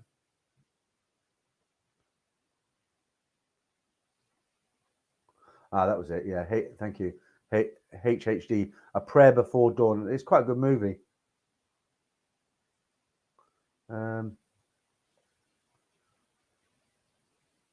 Okay. Thanks for that, David. David McMillan's book is called Escape. All right. I might actually buy that myself, because I like reading stuff like that. I find it is I don't like fiction too much. I'll tell you a great book I read years ago. It was called, I think I mentioned this before, but it's called Damage Done. And you normally find it in places like Bangkok Airport. And if you look at the cover, you'll see the guy in a t-shirt. He's with a prison guard, and he's got a ball on it, a chain and ball. And what he is, he was some kind of a construction. He had a small construction company. He went to Thailand. He got some foreigner screwed him over, paid the police off on some trumped up charges. He ended up in a Thai jail for 7 years, and it was just all about his awful experiences. Okay, right. Let's have a go with this Ladyboy competition. Right. So what this is, I've got 22 pictures. I'm going to run by them twice. Now, just like to say a big thank you to Marky Mark, because these are courtesy of him. I haven't sized them up or anything. So what I'm going to have to do is let me just change this backdrop, because it'll be too busy. I need something a bit more plainer.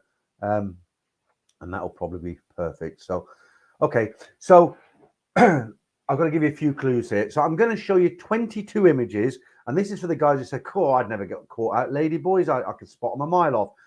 I'm going to show you 22 images that is a female presence. That's all I'm going to say in these pictures. Could be 1, could be 5, could be 10, could be all of them. But what I want you to do, you don't need a pen and paper or anything like that. I'm going to run through the 20 pictures, not too fast. And if you think we're looking, the question is how many of these are real women, not ladyboys, right? So when we go through these pictures, you keep it in your mind and say, yep, that's definitely a woman, and that's definitely a woman, and count. So if you're at the end of it, you think, right, there's 4, I'll run through them again, yeah? And then when we've done all that, I'll say how many women were not ladybirds, they're real women out of the 22 pictures, and we'll see how many people get this right, okay? So let's begin. And as I say, I haven't sized them up properly, so right, ladyboy or lady. You don't have to answer in individual questions, individual pictures, but we'll go through them, just count them off. What do you think, guys? I have to go through them fairly fast because there's 22 of them. Oh, comments are coming through strong and fast now. Some of them are quite obvious, actually. I'll give this one away. I mean, that is so obvious, isn't it? But some of them not. Okay, so just count these in your head. How many of these do you think are really women? I'll go through them again, but much faster the next time. As I say, thank you to Marky Mark because he supplied these. Some of them, it's difficult, isn't it? If we've got any viewers who haven't been to Thailand before, they're going to be very confused. It takes a few trips before you realise.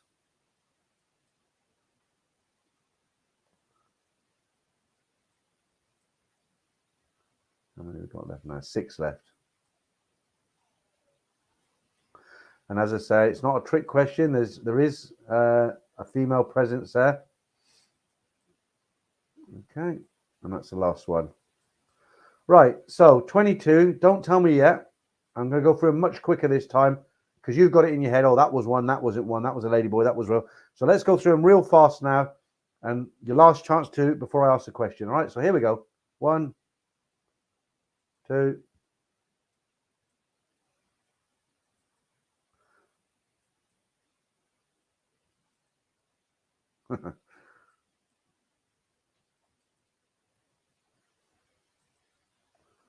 Should have had some exciting music in the background over these. Nearly done.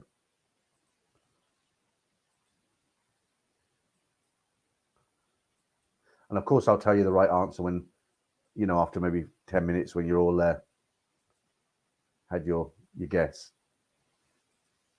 All right, and the last one. There you go. Right, okay, 43. Let me have a look now. I'll go right back and read something. Guys, start putting your answers down now. 22 pictures there. How many were real ladies? And I'll start reading out these and we'll see how many people get them right. No prizes. It's just for fun. And you can't look this one up on Google. Okay, let's go right back and see how many we've got. And I will show you the real women again. I'm going right back because I don't want to miss any. Right, here we go. Pattaya for Life, 15 women. Nope. Origin, 5 girls. Original Blasser, is it? 5 girls. No, wrong. Bob Cassidy, 22 ladyboys. No, wrong. Paul Hoskin, 4.22 were women. Nope. Nobody got it right yet. 15 ladyboys. Nope. Nomad Traveller, 17 ladyboy, 5 women. No. Seamus Doherty, 2 girls. Nope. Philo Femme, is it? 1 girl, all others ladyboys. Chris, 4 girls. Nope. HHD, 2 ladies. Massive Coconuts, 21. Nitro, only 3 real women. Joe Dirt. Metal Hammer. No, there were women in there. Metal Hamster. There were women in there. Javier, 7 are ladyboys. No, there's more than that. Damon Simmons, 20 ladyboys, and 1 of this is called. Yeah, all right. Don't want to give too much away. No, it's not. It's not 20 ladyboys, Damien. Pattaya for Life, 15 ladyboys. That's wrong as well. Bob Cassidy, wrong as well. D-Rock, 12. No, that's wrong. Dave Andrews says 50%. No, that's wrong. Oh, and you guys said you can spot the ladyboys. Brian Street says 18 geezers. 4 5-foot tall birds. No, that's wrong as well. 12 ladies, wrong. 13 ladyboys, wrong. Some people are getting this right now. Nomad Travelers, 17 ladyboys. Nitro 3, Wayne, no. 8, no. 2 from Cransy Core, is it? No, that's wrong. Marky Mark says, very hard to distinguish ladyboys from the real thing just by looking at pictures. That's my excuse. I'm sticking to it. BB, £15. Right. Patty for Life says 5 real ladies. Doc Strange says 6 real ladies. None of these are right. Real ladies 4. Loose Feet Adventure 3. Dave Stewart says 8. Nope, nope, nope, nope. Nomad Traveler 5. Nope. 17 ladyboys. Nope. 20 ladyboys. No. 7 real women. No. Nomad 3. No. Patty for Life 5. No. Nicholas Fletcher 7. No. Mr. Mitch 6 women and 16 ladyboys. Nope. Original Blasa Kunda, is it? 1 girl, 2 pigs. Bob Cassidy, okay, 20 boys. Right. Okay. Some people did get it right. I might have made a slight mistake here because somebody just said there's one of the girls has 2 pictures, and I might not have noticed that. So if you said there's 22 pictures, there is 1 real woman there, but somebody said that there are 2 pictures of 1 girl. So maybe if you said 20, maybe you got it right. So believe it or not, guys, all of them, and let me show you, all of these are ladyboys. All of them except 1. Right? There we go. All these are guys. Every single one of them except 1. Should have a drum roll here, really, but what can you do? Right. Ready for the real woman? That's her. That is the only real woman. And she is a famous acting star in Thailand, and that's all I can say, but not regular movies, if you get what I mean. Now, somebody said there's 2 pictures of her, so maybe I missed that. But so, okay, let's say if you said 1 real woman, you're correct. But that's quite tricky, wasn't it? But that was just for fun anyway. I hope you enjoyed that. Let's go back now and change back to where we were. Oh, that's fine. We'll leave this backdrop on for a while. Okay, what are you lot saying? Quite a few people did get it right, though. Let me just go right back to read out the ones who got it right. So many people came in. I don't think I'm going to be able to find. Yeah, Philo Fem, I think it is. He got it right. Who else? Elliot, you got it right, mate. Taxi Talal, yeah, you got it right as well. I think there weren't many. Yeah, I'll just put that up there because maybe, like I say, maybe 1 girl, 2 pictures. Yeah, maybe. Okay. Yeah. Okay, so there you go. But thank you once again to Marky Mark for supplying them pictures. But like he says, it is quite difficult just looking at pictures. If you're standing on Soy 4 and you see the Adam's apple and the big hands and all the rest of it, then it's a lot more easier, isn't it? Right. Okay. Let me clipboard number 2. I've got a couple of good stories here. Right. This is from Reuters. It says Phuket restricts travel from other Thai regions as cases surge. Oh, that's really probably it makes me burp. Thailand Phuket will ban travel from the rest of the country from August the 3rd to try and stop a surge in iris cases from spreading to the resort island, but overseas visitors will be largely unaffected. So what they're doing, they're not going to allow any domestic travel down to Phuket from August the 3rd, but international, it's different, isn't it? And there's a little story here. Bangkok Airways extends flight suspension until August 11. Bangkok Airways, they're sort of local airline, aren't they, in Bangkok? Bangkok Airways announced that they will be extending the suspension of their domestic flights until August the 11th. They will ground all flights except flights connected to the Phuket Sandbox and Samui Plus international reopenings. So I've got a really interesting story here. It's actually from Japan, but the reason I'm going to tell you this one is because I think it's quite relevant to Thailand as well. Okay, let's see what else you're saying. Okay, so it's all Ladyboy talk now. Let's get some of the funny ones up. Right, Damien says, I don't care, have the lot. Yeah, okay, so Doc, truth's coming out now, isn't it? Look at that. Look. Doc Strange said, I wouldn't push any of them out of my bed. I know some funny stories about ladyboys.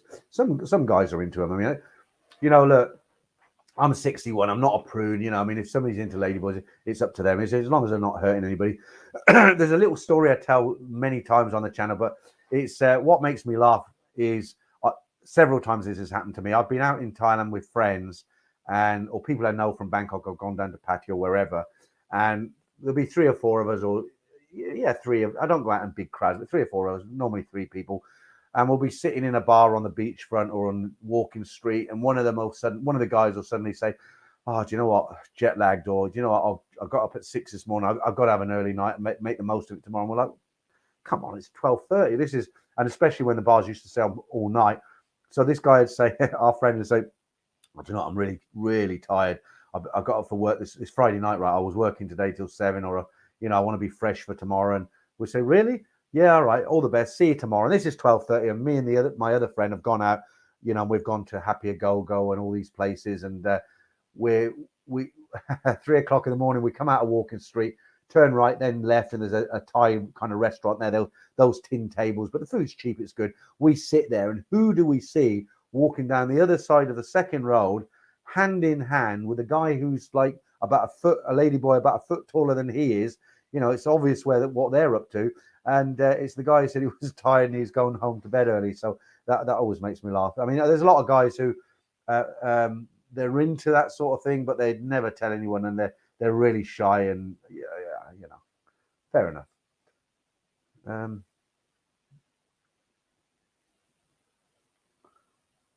Yeah, you did massive coconuts, Damien. Oh, I don't know about that. I'll put that up after this one. I'm not even going to repeat that. Damien Simmons sent me a picture last night. We communicate now. He started off as a subscriber, but he started sending me some messages and texts, and I worked out he was quite an okay guy, because you get a few nutters out there, don't you? And like Ed said, he never says the day he's going to travel to Thailand just in case someone's waiting at the airport for him. But Ed, I've become friends. Damien and I have become friends now, and we send each other little funny videos and stuff. And he sent me this picture last night. It almost made me vomit. Damien's got a kind of funny taste when it comes. I'm not even going to tell you what it is. There's not much that makes me want to throw up. But this picture last night, I was watching it, and I was thinking, oh yeah, and then I actually had to say, Damien, please don't send me any more pictures like this. Okay, look, a lot of people have been very truthful here.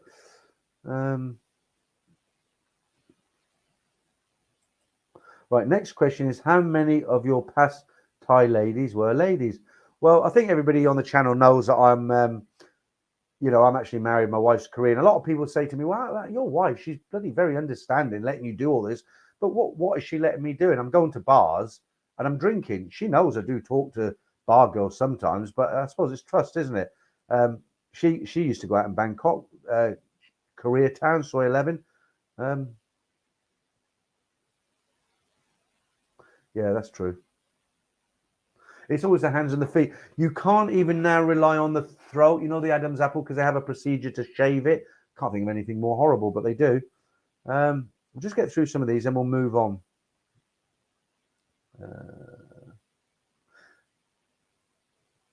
And just to let you know as well, what I've decided to do, because I do enjoy the streams. It's not about. I know this might sound hypocritical, because everybody likes money, don't they? If I said I don't like money, then I'd be a liar. But I don't come on and do a 2-hour stream simply to get money. That's not the goal of it. I do enjoy it. I've got 2 choices. I can either do this, or I can sit and watch TV. I drink beer here, or I can drink beer in front of the TV. I'd rather do this. It's more. I like interacting with everyone on the channel. And but all I was going to say, I want to try and get my weekends back, because when you do this on your own, for me there's a lot of preparation, and I tend to spend about 3 hours on a Saturday afternoon, because I don't want to look like an idiot and have nothing to talk about. So I prepare a lot, like the stories and the questions and everything. But what I'm going to do, the live stream is every 2 weeks now. From me, that's a beer making me burp. Sorry. But what I'm going to do, I'm going to change it from Saturday night to Friday night. I hope that doesn't affect people too much, because it's or Saturday. Hopefully you don't have to get up too early. But what that'll do, it'll just give me my weekends back, because I fly a microlight, one of these. It's like I don't know if you know what a microlight is. Ultralight in America. They're a lot of fun, but I lose out on the weekends now, because every other Saturday I've got to concentrate on this, and that's fine. But I can do it on a Friday. Right, a lot of people talking about ladyboys. I had a ladyboy by accident. By accident. I can understand you like chatting one up by accident. I can understand you buying a drink by accident. I can even understand you going back to your hotel by accident. But when he or she comes out of the shower and there's something there that shouldn't be there, then what did you do then? Right. A lot of people saying this one.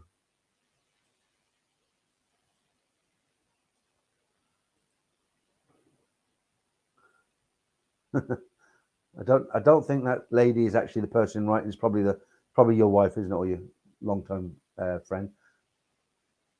Okay, thanks for that. Reshad Travel. Hopefully, you'll get a few people go on and check out your channel. I don't like people. I love working with other YouTubers as far as mentioning them and saying this is good or they're good. But I don't like people who try and get subscribers from my channel by stealth. And what I mean by that is, a couple of weeks ago on the live stream, I had this idiot come on, and he's got a bar in Pattaya, and he's got these girls. It's not people, it's not Brian Flowers, anybody like that. But it's a guy who's got some bar in Pattaya, and he's got these girls, and he calls them. I'm not even going to tell you what he calls them there, because it'll give it. I don't want to advertise him. But what he was doing, I'd never heard of it, and he was coming on, leaving comments. He said, "What about the Beeb girls?" So that's these girls, right? And I kept saying, I've never heard of these girls. Who are these girls? So he's trying to get all this like free advertisement. And when after the stream the next day, I went online and I looked it up. And when I found out, I got a bit pissed off, because I thought, if he'd have come on and said, "Hi, I've got this bar and I've got these girls," I'd have mentioned him. I mention everybody. But when people do it in a kind of sneaky way, I don't like it.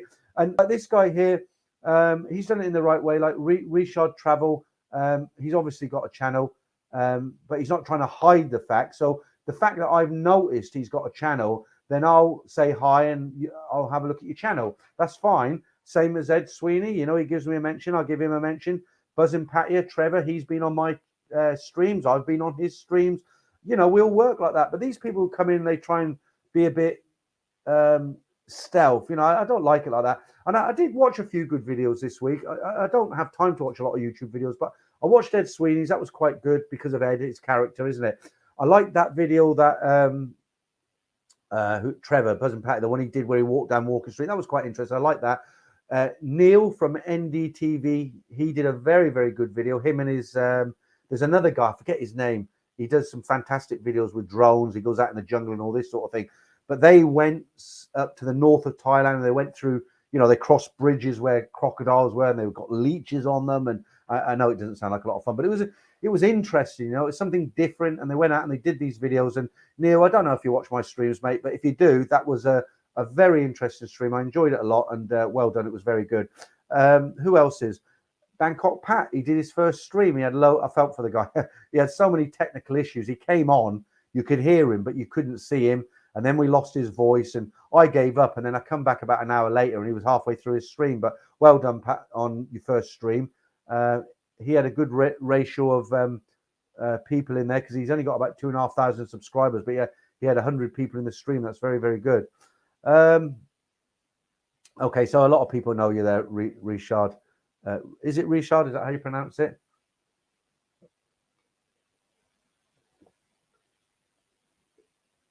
Oh, that was a very noisy one, wasn't it? Okay. Right, before I crack open my next beer, Everything Pattaya is a good vlogger. There's lots of good vloggers, lots of them. I can't name them all here because there's so many of them, but that guy, what's he called now? I can't remember them. He rides a bike, Kicks for You, or rides for Kicks for You. He's good. You've got there's lots of guys in Thailand who make some very, very good videos. There's a big YouTuber in Thailand. He made a massive boo-boo. I'm not going to mention him because it's not fair. But he did something with his motorbike. I think he thought it would be quite comical, something unique, and everybody turned on him, and he got over 1,000 thumbs down, and it wasn't a good video, honestly. But we all make mistakes. Come on, let's be fair. It was a mistake. He'll probably never do it again. It was a kind of stupid thing to do, but it was a mistake. What does that say there? Right, Scott D. Chicago loves Bangkok Pat. Stellar channel. Yeah, the thing about Bangkok Pat, his videos are different, aren't they? They're almost documentary type. He's not, he's not drinking beer on the stream. He's not getting drunk. He's not eating. He hasn't got any gimmicks, is he? He just talks about Thailand and he makes some great videos.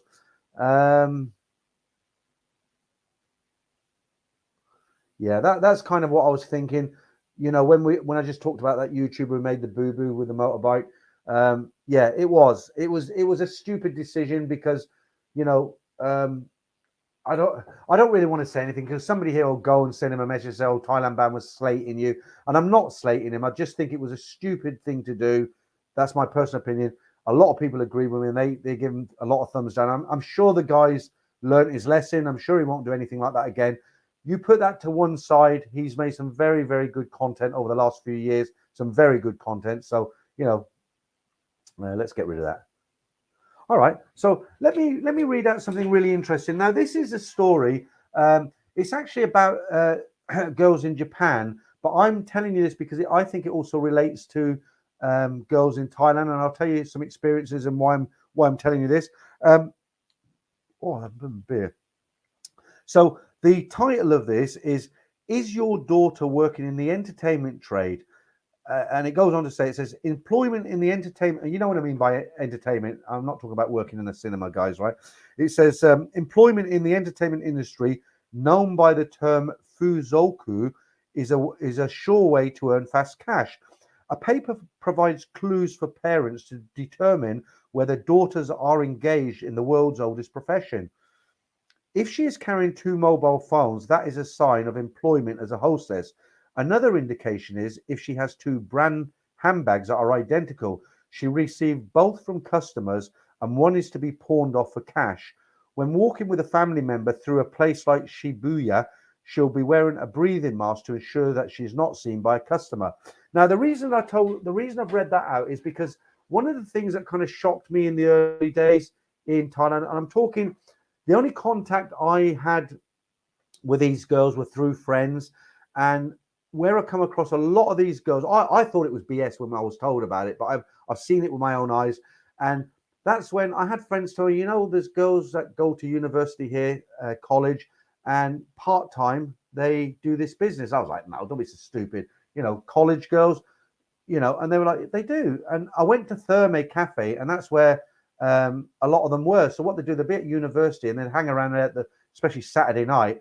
And I've witnessed it where, guys have been talking to these guys. They said, yeah, I'm at university. And they really were. And I found it very shocking because I've got 2 daughters. And what it is, these girls come from out of town and their parents, they do well at school. And the parents, they go to university, but it's all has to be paid for in Thailand.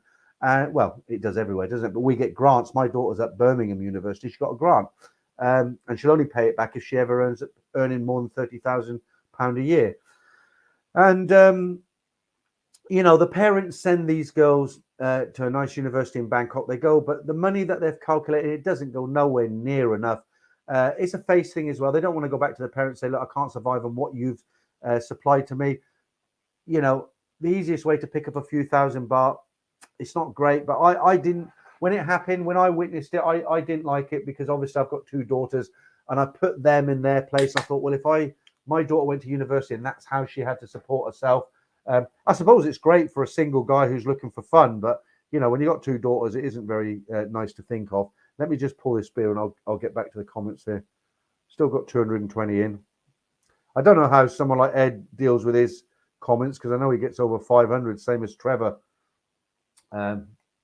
I try to read out most of the comments that come in.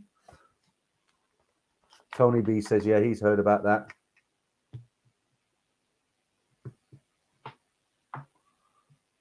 All right. Just pour on the second one. How long we've been on? Blimey, time goes really fast. It's almost over an hour and a half already. Right. Let me... I don't like drinking directly from the can, a bit difficult to get the lemonade in as well. Okay. Let me see what you're all saying. Still talking about Ladyboys out there. What's this? Jason Fisher, liter of Ladyboys.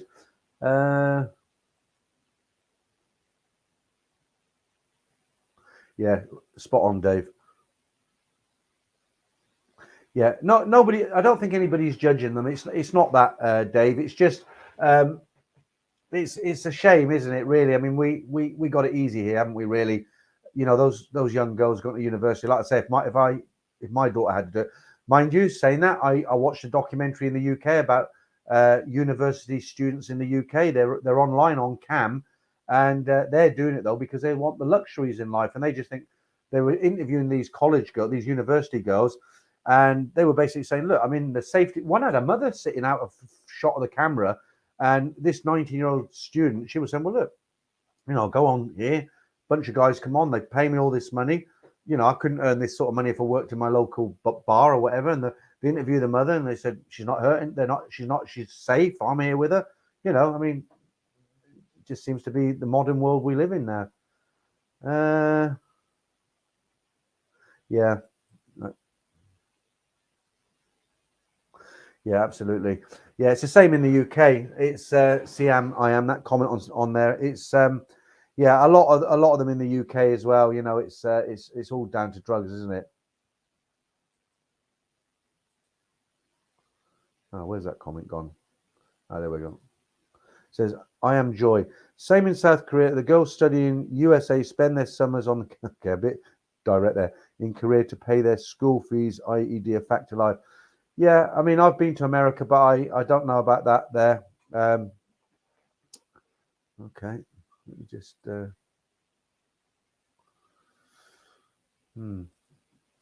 Excuse me. Right. Let's see what else we've got for you tonight.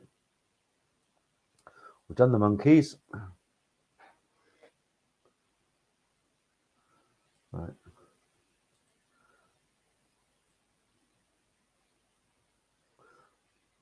I'm just going through these stories, guys, and put this one up for you too. You can read that yourselves. So what they're saying now is they're worried about the. We had this in the UK when that ping. You know, if you got pinged, you had to self-isolate, and they were running short on lorry drivers and essential staff in the supermarkets, and that's now changing. But they're saying in Thailand now they're worried about a shortage of food and stuff like that. And that comment anti-risk there, I actually got that from Ed. It's you know, it rhymes, doesn't it, with what we're trying to say.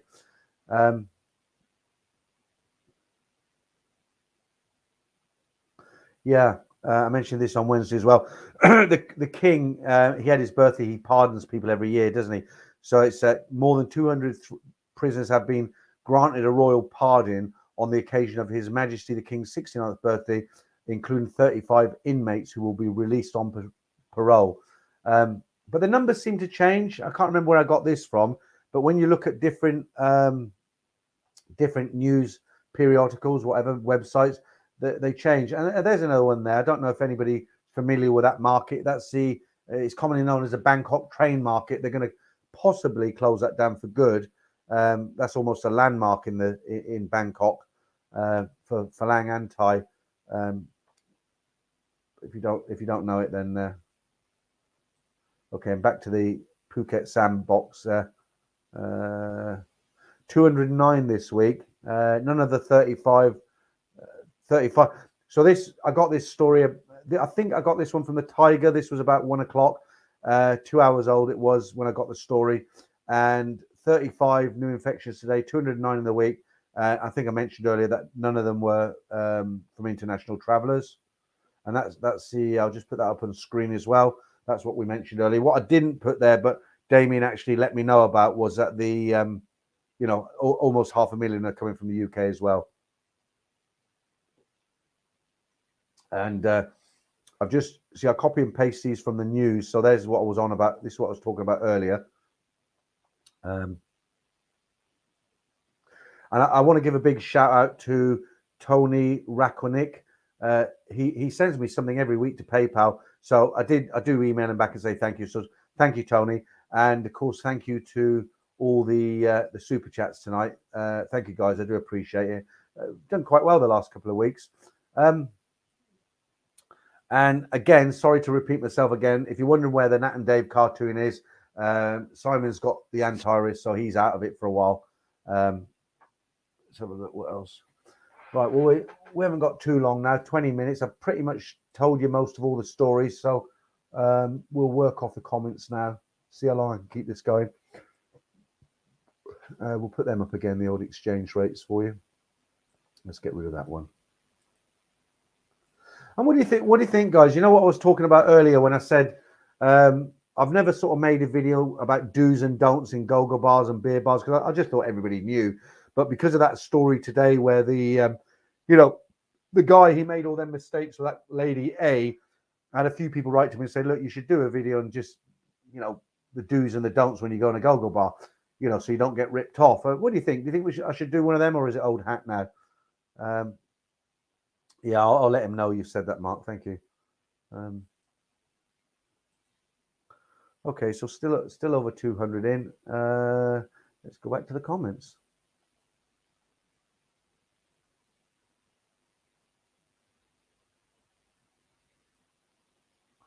Well, I'm not sure I know. High five.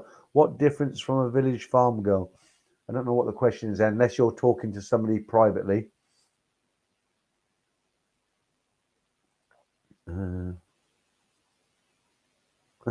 Thanks, Brian.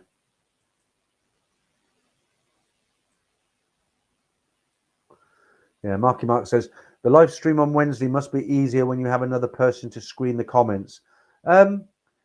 Not really, Mark. To be honest with you, it's actually a little bit more difficult the live stream on a Wednesday, and I'll tell you why. Because we have a lot less people in than this live stream on a Saturday, almost half actually. And that's not because I'm Mr. Popular or Mr. Charismatic. What it is, it's because obviously it's a Saturday evening. A lot of older guys of my age, I suppose, are watching this. Some younger ones as well. 40, I class that as young. But when you've got a lot of people in the stream, it is a lot easier to keep the screen, because I know I'm going to be on my own in the evening. I can't rely on, when Simon and I are together, if I start to think, oh, I don't know what to talk about, he can see it and he'll kick in and he'll talk. And same with him, when he drives up, I'll do it. But when you've only got, because we do it at 12 o'clock on a Wednesday lunchtime, we get close, anywhere between 100 and 150 in. And the chats they're not so forthcoming. So you can't really work off the chat. But when I do my own on a Saturday night, because I know I'm going to be on my own, I prepare the news stories, maybe the odd quiz, and all the stuff I've talked about tonight. So it does go, I've got a lot more to talk about. And of course, there's more people in the chat. So I like to talk about everybody, what they're saying. And it's actually easier for me on a Saturday night. But like I say, from next week, it'll be on a Friday. So I'll tell you what shocked me about all this bar business and live streams and all the rest of it. I was reading an article somewhere, and some of the switched on girls, there are some very, very clever girls who work in the bars, they're really switched on. Well, that because of the sort of stuff they get up to. But I was reading, there was one girl, I wish I could remember where I was reading it so I could tell you where it is. But there was one girl, she's gone on this website called OnlyFans. And somebody described it to me as like eating chocolate with the wrappers on. I don't know what he meant by that, but they're very switched on. Maybe some of them have boyfriends who help them and all the rest of it. But what they do, some of these girls go on these. I'm not talking about live streaming from Soy 6. That all got shut down, didn't it? You're talking pennies there. But some of the real intelligent girls who speak good English and they know what they're doing, they go on this website, that I've just mentioned, and they're making mega bucks. And there was one girl on there, she was getting sent money from all around the world. And it transpired that she's actually pulling in 500,000 baht a month. Like 500,000, to give you an idea how much that is, that's about £6,250 or $7,500 US. She was bringing in a month. I mean, that's more than I earn. I think that's more than most of you guys earn. But even if they're not on that kind of level, even if they're making 100,000 baht a month, your average sort of Thai family, they'll get by on 11,000, 12,000, maybe 15,000. They run a family on that. So to get 100,000, you know, I mean, it's unbelievable, isn't it? It's technology in the modern world. And like I say, the girls who are switched on do it themselves, and the girls who aren't, they have people behind them helping them for percentages, I suppose. Right, what's this? Siam, I am Peter. Have you been in Thailand during a coup? Might be one brewed. I haven't. The nearest I've been to one was China. Do you remember in China, 1989, Tiananmen Square? I just I just missed that one. I've been very lucky actually, because Tiananmen Square 1989, I missed that by weeks. Missed it by weeks. And the other one was I worked in that hotel in Mumbai. It was called Bombay when I worked there. You know the Taj Mahal Hotel? I actually worked there for a year, and that's the one they made the film about that got attacked. And that happened after I'd left. I was there before that happened. If I'd have been there, I could have been wiped out, you know. So I was lucky again there. Oh, Marky Mark, I'm not going to show that one, mate. I plan to go back one day. Yeah, I'd heard something. Does anybody know? Chris Parker, retired for you, YouTuber, has gone back to Canada for a while. He's very big. He's got very big now, has he? More, about 160,000 subscribers. He takes in a hell of a lot of money on that channel. I've watched him. I watched him where he was just he made one video. He was just basically walking down the street drinking Leo, but he was his super chat was like on fire. Supposedly he, you know, well, I mean, not supposedly. That sounds suspicious. I mean, I know he does some good things with it. But yeah, I've heard he'd gone back to Canada. Now, whether has he just gone back for a vacation or has something happened? If you know, let us know here and I'll share it.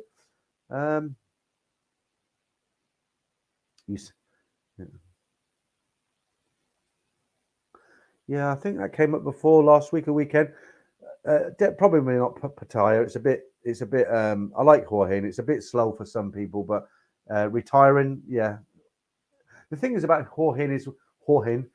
Some people look Hua Hin. The thing about Hua Hin as well, it's you get some good deals on, you know, houses and not buying, renting. You know, you can get a nice 2-bedroom, and I mean nice 2-bedroom condo for 15,000 baht. You can get a room. I've got a friend who lives in Hua Hin. All it is, it's on the top floor. He's got a massive single room, big room.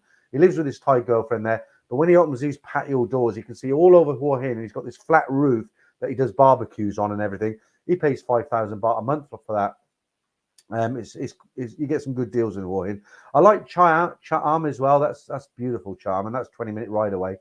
Yeah, thanks, Scott. I'm sure at some point Simon will read all these. Yeah, okay. Okay, Pattaya for Life's do's and don'ts is good idea, Peter. Yeah, like I say, guys, I didn't want to do one of these videos like nobody's ever been to Thailand, but it's just amazing how many of these stories I get sent in where you read them and you think, how could you fall for that, or why did you do that? And like I say, the story today, if you've come into the stream late, I did actually go back and email and say, look, when A said you've got to give me 10,000 baht, you should have right there and then. That's it. Why did he carry on? And he actually wrote back and he said, look, it's my first time. She was on about the mafia. I've heard about the Thai mafia. I was scared that something would happen to me. And then, like I said, sorry, I'm repeating myself, but this is later on. So I said, but why did he take it down to Pattaya then? You know, but she turned, you know, and he was convinced. Okay.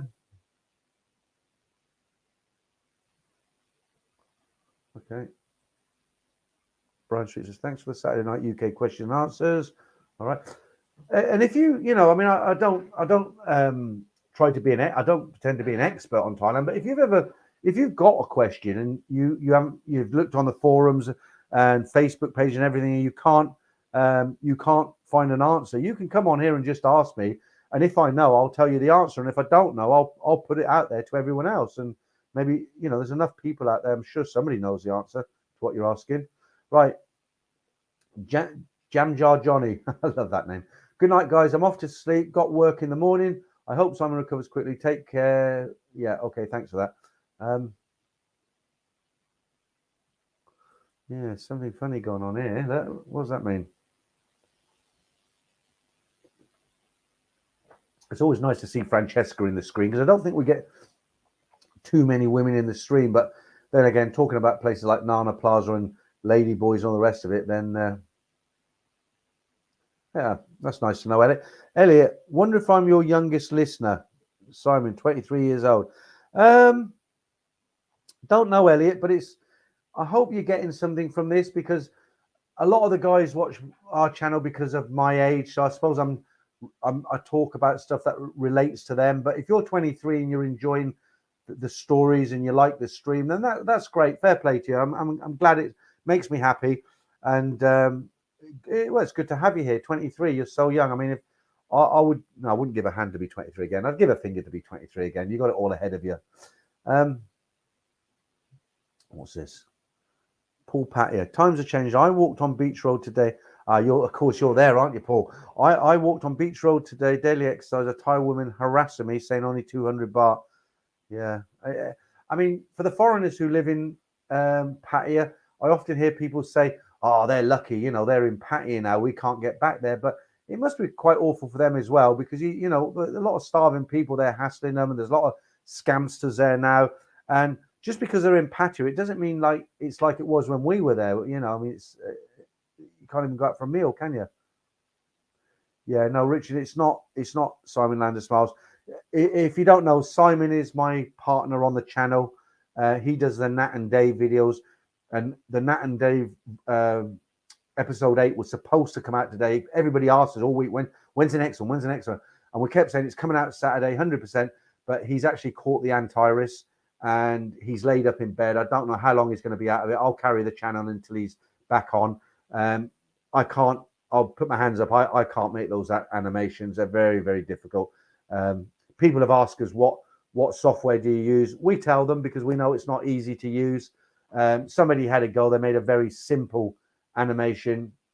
It was very similar to ours, but you're welcome. Have a go. But it's only Simon who does them. I can't manage them, so I'll have to come up with lots of different stuff. Sam Moffat, how you doing? He's Wednesday live stream very early in US West Coast time zone as well. What time is it where you are now, Sam? In the UK, it's just gone 10 to 11.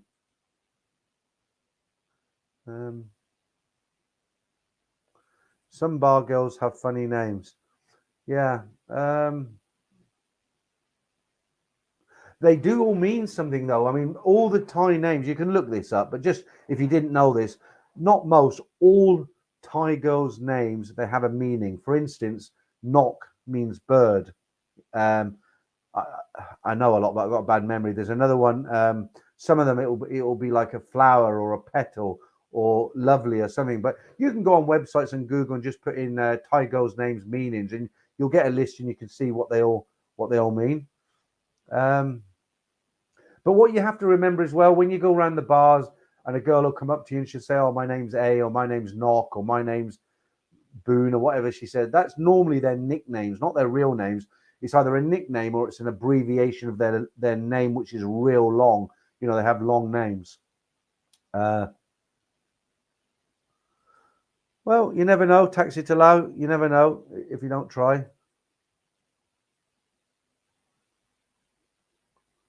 Okay.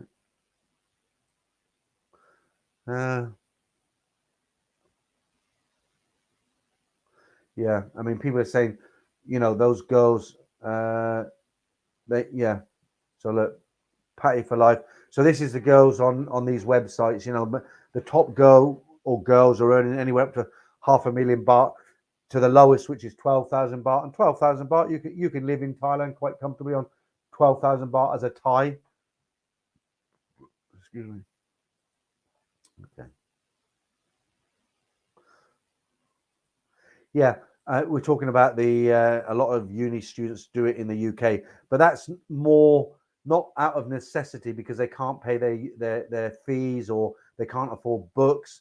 The documentary I watched, when they interview these girls, they want the finer things in life, and they don't want to work in McDonald's on a Saturday when they're not in university. They can sit in their room on a Saturday night for 4 hours on sites like the fans for OnlyFans, and they can rake in, up to £1,000 in one night. Whereas if she worked in McDonald's on a Saturday night, she'd probably end up with £60. So they're doing it because they want the nicer things in life. It's not because, it's a necessity. Doctor Strange, Another good name. Hey Peter, is there an S and M? Yeah, I tell you who to ask for that is there is every sort of scene there. They've actually got lingerie shops in Thailand, and although they're illegal, they do sell kind of adult aids, if you know what I mean. But the man to ask for that is Damien. He could tell you about all that. This is for research purposes. I swear. Okay, I believe it. Yeah, I'm sure I've seen that sort of stuff sold, and I know there's a place in Pattaya. You know the Windmill Club. Everyone knows the Windmill Club. They kind of get into that a bit in there, but I won't talk too much about it on here. It is YouTube. Okay, what's Sean Travellers? Yeah, yeah. You're talking about the Antares, right? What something I was reading in the week is a lot of the rich Thai now, what they're doing, they're actually going abroad to get their vaccine because they just can't get it in Thailand. There have been some supply of it, but not like say here in the UK.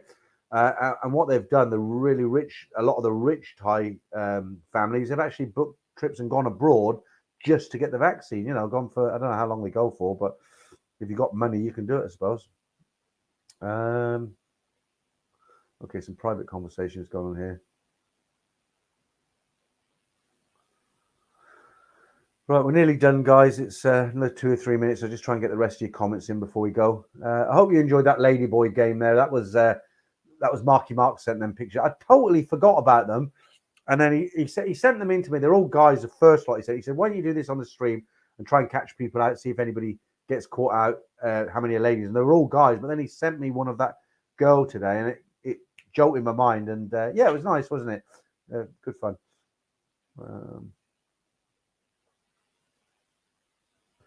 Yeah, somebody else said to me today, you normally tell anywhere between 3 and 4. Last week I did 6 stories. Why did you only do one? The reason I only did one story this week because one, it was kind of an emergency because I found out only yesterday or this morning that the Nat and Dave video won't go up. But the second thing is I tried to make it more interesting with the pictures. So, you know, he arrived at Nana Plaza and there's a picture of Nana Plaza. He went into a Goga bar. There's a picture of a Goga bar. And that took a long time to do. I'm really pleased with the results, but it takes a long time to do. I'm going to work on some stuff this week. I don't know. You'll have to let me know. I might do these little polls. I might do a little poll. I just think people are getting bored of me. The stories are good, but you know, for me to read out 5 stories and to sit there and you're looking at me telling these stories. I suppose a lot of guys just they listen to it and like I know Damien, he cleans his motorcycle and he has it on the background. Some other guys walk their dogs or they're in the gym and stuff. Okay, it's fine. But there are some people who would like to watch the videos. So I've got to kind of come up with a way of doing it where it doesn't take up so much time, but it's interesting for you guys. Like I say, one method might be to make myself go in the corner very small and have a video playing. But then I've only got so many videos of Thailand. But I'll have a think about that. I don't know what's going on here. It was please don't touch me before. Now it's stopped trying to rub my face. Well, the picture's hidden. So, okay, is that going on with Doc Strange? Right. Yeah, Tony, let me just say something about that comment. It says Chris is very generous. The amount of work he puts into his channel is incredible. We all do. We all put in the work. You know, yeah, he's got a lot of subscribers. He's in Thailand. He's doing a lot of stuff. But the money is from you guys. You know, all this money is sent into him, isn't it? I don't know. Does he give his own personal revenue into the charities? I don't know. But I think anybody who's got a YouTube channel, it doesn't matter how many subscribers they do or what they do. Having a YouTube channel, if you do it seriously, it's a lot of work. A lot of work. Okay, talking about that hotel in Bombay, I enjoy. I was in Bombay when they shot up the hotel, the Taj Hotel, when they ran amok, shooting up our rooms. Oh, you were in the hotel, were you? Yeah. Well, you'll know there's a nightclub there called the 1900s, isn't there? I used to run that nightclub. All the Bollywood stars used to come in there.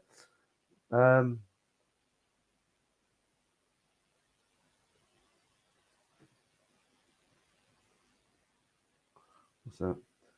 Javier, your funny Ladyboy reaction video is pretty awesome.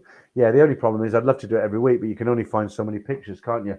And you've got to be really careful, copyright. If YouTube think you've used other people's photographs without their permission, they come down on you like a ton of bricks. Oh. Okay, Sam, I asked you the time where you are. So, okay, 3 p.m. It's afternoon. You look fairly young yourself there, and that's an old photograph, Sam. Right, let me just, because Paul's in Pattaya. He says, because I was saying earlier about it can't be that much fun. Totally boring here in Pattaya right now. Hopefully things will change. Yeah, mate, honestly, I hope so as well. It must be really strange because I'm coming, this channel is called Thailand Bound. The channel's about Thailand, but yeah, I'm 6,000 miles away in the UK and you're in Thailand in Pattaya, but here you are watching me in the UK talking about Thailand. That's weird, isn't it? That's weird, but I'm glad to have you here, Paul. Thank you very much, but it's just weird. Right. I do get people in Thailand watch this channel as well. I've got quite a few expats, foreigners who live in Thailand, and they watch the channel. They like the stories and stuff like that. Somebody wrote me a comment the other day. Was it an email? They said, why do you tell so many depressing stories? They always end the same way. The guy gets ripped off by a bar girl. And I wrote back to him and I said something like, unless somebody's got a gun against your head, why are you watching them if you don't like them? Go and watch BBC, go and watch CNN. I mean, the thing is with them stories, they're not mine. Guys, they watch the channel, I think, oh, I've got a story, I'll send in mine in. And that's how it goes. So people send me in these stories and 9 out of 10, they end the same way. But a lot of people watch them, they find them pretty interesting, they find them pretty entertaining. And even though it's me who reads the stories and puts out the video, honestly, guys, I find them really, really entertaining. And the one today about the guy who went to Thailand for the first time, he met and all the stuff that happened, I was riveted to it, riveted. And as long as you guys like hearing them, I'll keep reading them. And to the guy who sent the comment and said, oh, they're really boring, I don't like watching them. Hey, you know the old cliche, there's the door, my friend, there's the door. Right. That sounded a bit arrogant. I didn't mean to be arrogant, but I'm just saying, look, nobody's holding a gun to your head. If you don't like the stories, there's loads of YouTubers out there. Go and watch them. Yeah, Damien, look, he said to you, Elliot, welcome, Elliot, young man. Yeah, absolutely. What's this now? Daz says, well, Daz doesn't look that old unless that's an old picture. Always learning every day as young guys and newbies can learn a lot from you old school. If it says one of us from... Yeah, okay, I appreciate that, Daz. It's funny, a couple of younger guys on tonight.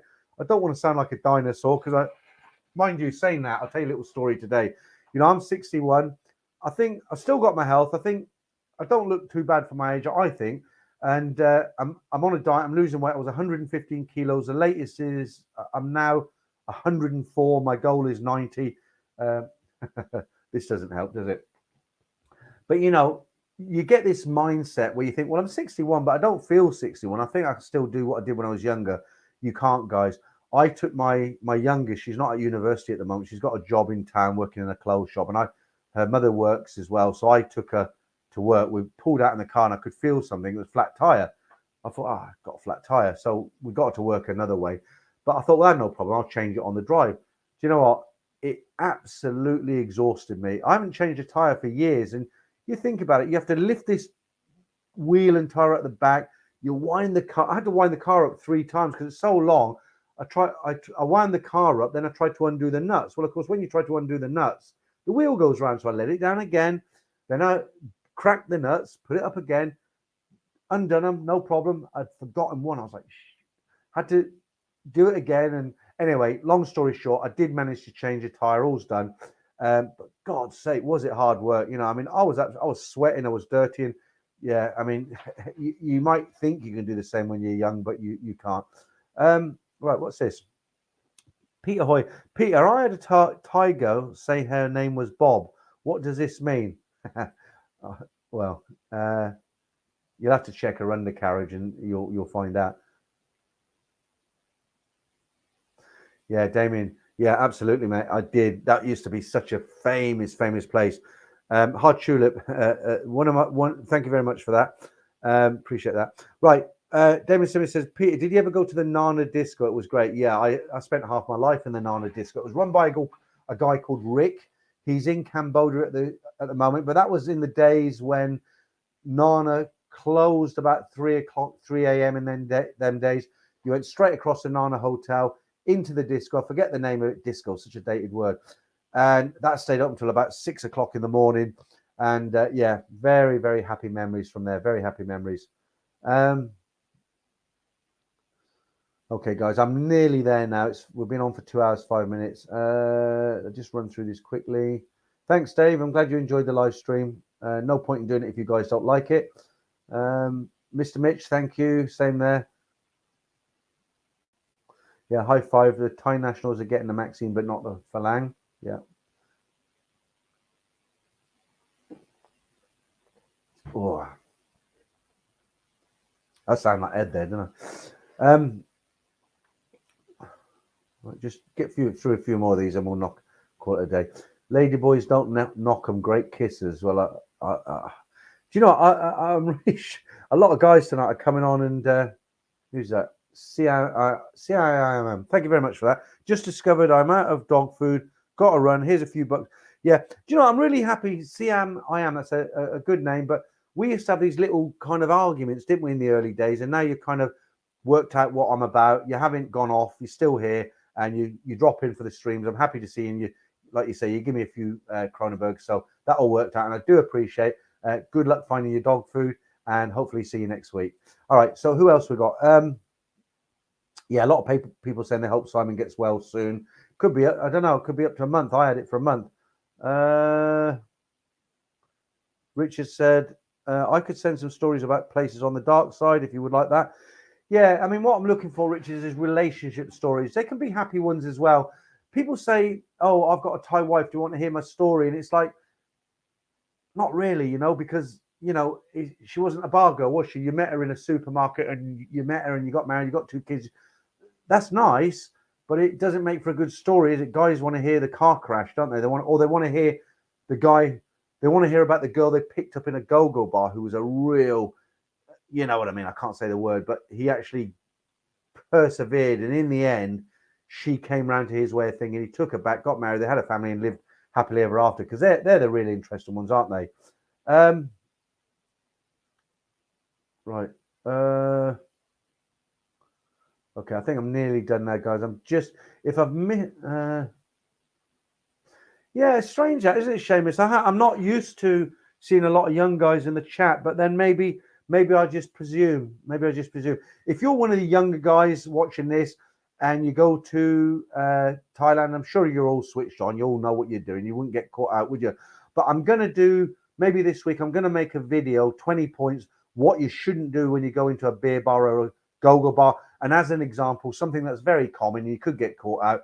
A girl will say, she'll say, can you buy me a drink? You'll say, yeah, I'll buy you a drink. She comes back and she's got a vodka Red Bull, and you think that's her drink. And her drink's 200 baht, right? So you're drinking your drink, 200 baht. She's got her drink, 200 drink. No, afraid not. Red Bull and a vodka. So the vodka's 200 baht, the Red Bull's 200 baht. So her drink is 400 baht. Once she's drank it, you've got to pay it. So I'm going to make a video with tips like this. Another one would be, you bought a girl a drink, and another one comes across and she says, oh, this my friend, it's her birthday today. Well, it's hard to say no then, isn't it? But when I make this video, I'm going to tell you what you should say. If a girl comes up and says, I can sit here, I can join you, how do you say no without actually saying no and offending her, but she gets a message and she goes off with a smile? So I think I'm going to do one of these for you guys, and we'll see how that goes down. Okay, I think that's about it. Who else we got? Damon, I'm going to have to send you some of this back tomorrow. You've been too generous tonight, honestly. We were speaking at the time when you were changing your tie. Yeah, absolutely. Damon called me. I was like, Damon, can I call you back later? I was sweating like, I won't say what I say to Damon, but I was absolutely sweating and dirty. And thanks, Damon. I owe you a lot of beers when we meet up in Thailand.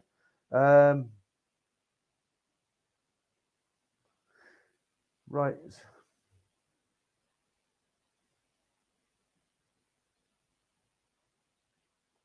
Okay, I'm going to put this on screen. I don't know if I want to comment on this. It says it just takes one loser expat to get scammed, and he will move to the Philippines and start an anti-Thai channel and ruin it for us expats who live or want to move on to. Yeah, okay, Bob, I get where you're coming from there. You're talking about, I won't mention his channel, but there's a guy who spent a lot of years in Thailand, and something happened to him, and he went to the Philippines, and he just, he just makes videos about how terrible Thailand is, and it's not. Right. I'm not going to repeat that, but I will put it up there, and I understand totally what you mean. David, shall I try to pronounce your second name? Quiff. I always say it wrong, don't I? Yeah, thank you, David. Thanks. Thank you very much. I appreciate that. Well, it is somebody new. Look, my free TV box. We want the crowd pleaser stories. The crowd pleaser stories. You'll have to let me know, but don't forget, I'm not sitting in front of a fire with a red velvet jacket on in a leather chair with a book on a Sunday night. Remember that? And thinking up stories to tell you. I mean, I can only read out what gets sent to me. Taxi to Lao, thank you, mate. I appreciate that. Another super chat there. I can only really read out what's sent to me. And these stories, I've said this before. I've had a couple of guys write to me. They said, "Oh, I don't believe all these stories. You've made them up." I mean, for God's sake, I've got over probably nearly 200 stories on the channel now. There's up to 4 or 5 in a video. I must have a vivid imagination to make them all up. No, they're not made up. Guys, send them to me, and I will read them all out eventually. Sometimes I have to rewrite them because they got a lot of swearing or slang.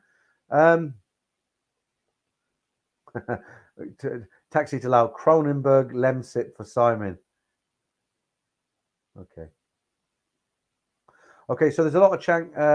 Thanks, Nick. Appreciate that again. That's very kind of you. Cheers. Another $5 there. Cheers for that. You guys have been generous tonight. Thanks. Plenty of super chats coming in. Like I said to you, you might not believe this, but honestly, if I didn't get a single super chat, I'd still do the streams because I do enjoy doing them. Like I said earlier, I can either sit in front of the TV and drink beer, or I can sit here and drink beer and talk to you guys. Who doesn't like money? If I get a $5 sent to me or $10 sent to me, of course I like it. I can go and buy macaronis for next week, Cronenberg, and everybody likes money, don't they? But it's not my motivation to do the streams. Honestly, I mean that. Okay. Thank you, Patty, for life. Enjoyed the show tonight. Well, you know what? It's maybe when you come on in the future, you can help me out with what's going on in Thailand, especially Pattaya. I know Trevor does a very good show. I do watch his videos when I've got time. But you're there, aren't you? And if you're in this stream and somebody asks something I don't know, or you see a comment and you don't see me react to it, you can come in and I'll read out what you say. All right. Siam, I am. I don't think we're really spied. I just question what sole purpose some guys do in Thailand. It's a great country to explore. So yeah, I mean, absolutely. Everybody to his own. A lot of guys go to Thailand for a lot of different reasons. Okay. Some guys will go just for the ladies. That's all they go for. They go there, they want to get drunk, they want to take out ladies from the bar. They're not interested in temples, they're not interested in Jakojak market, they're not interested in that.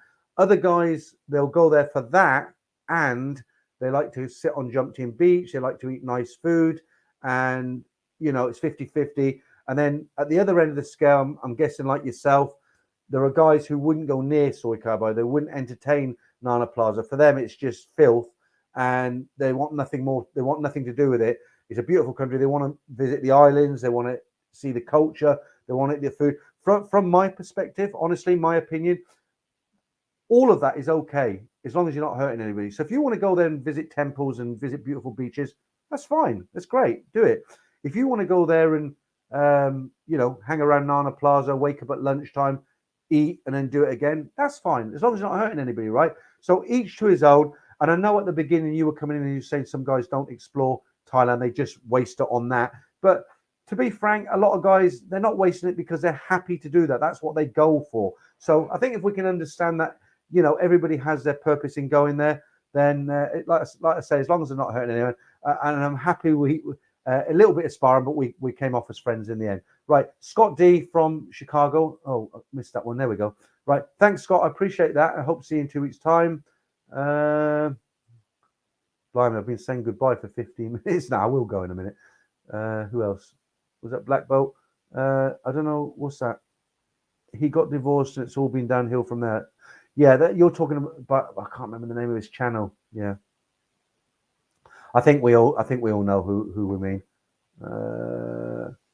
Anyone else? Crab Claw, that's another good name. Hi to you. We're just about done now.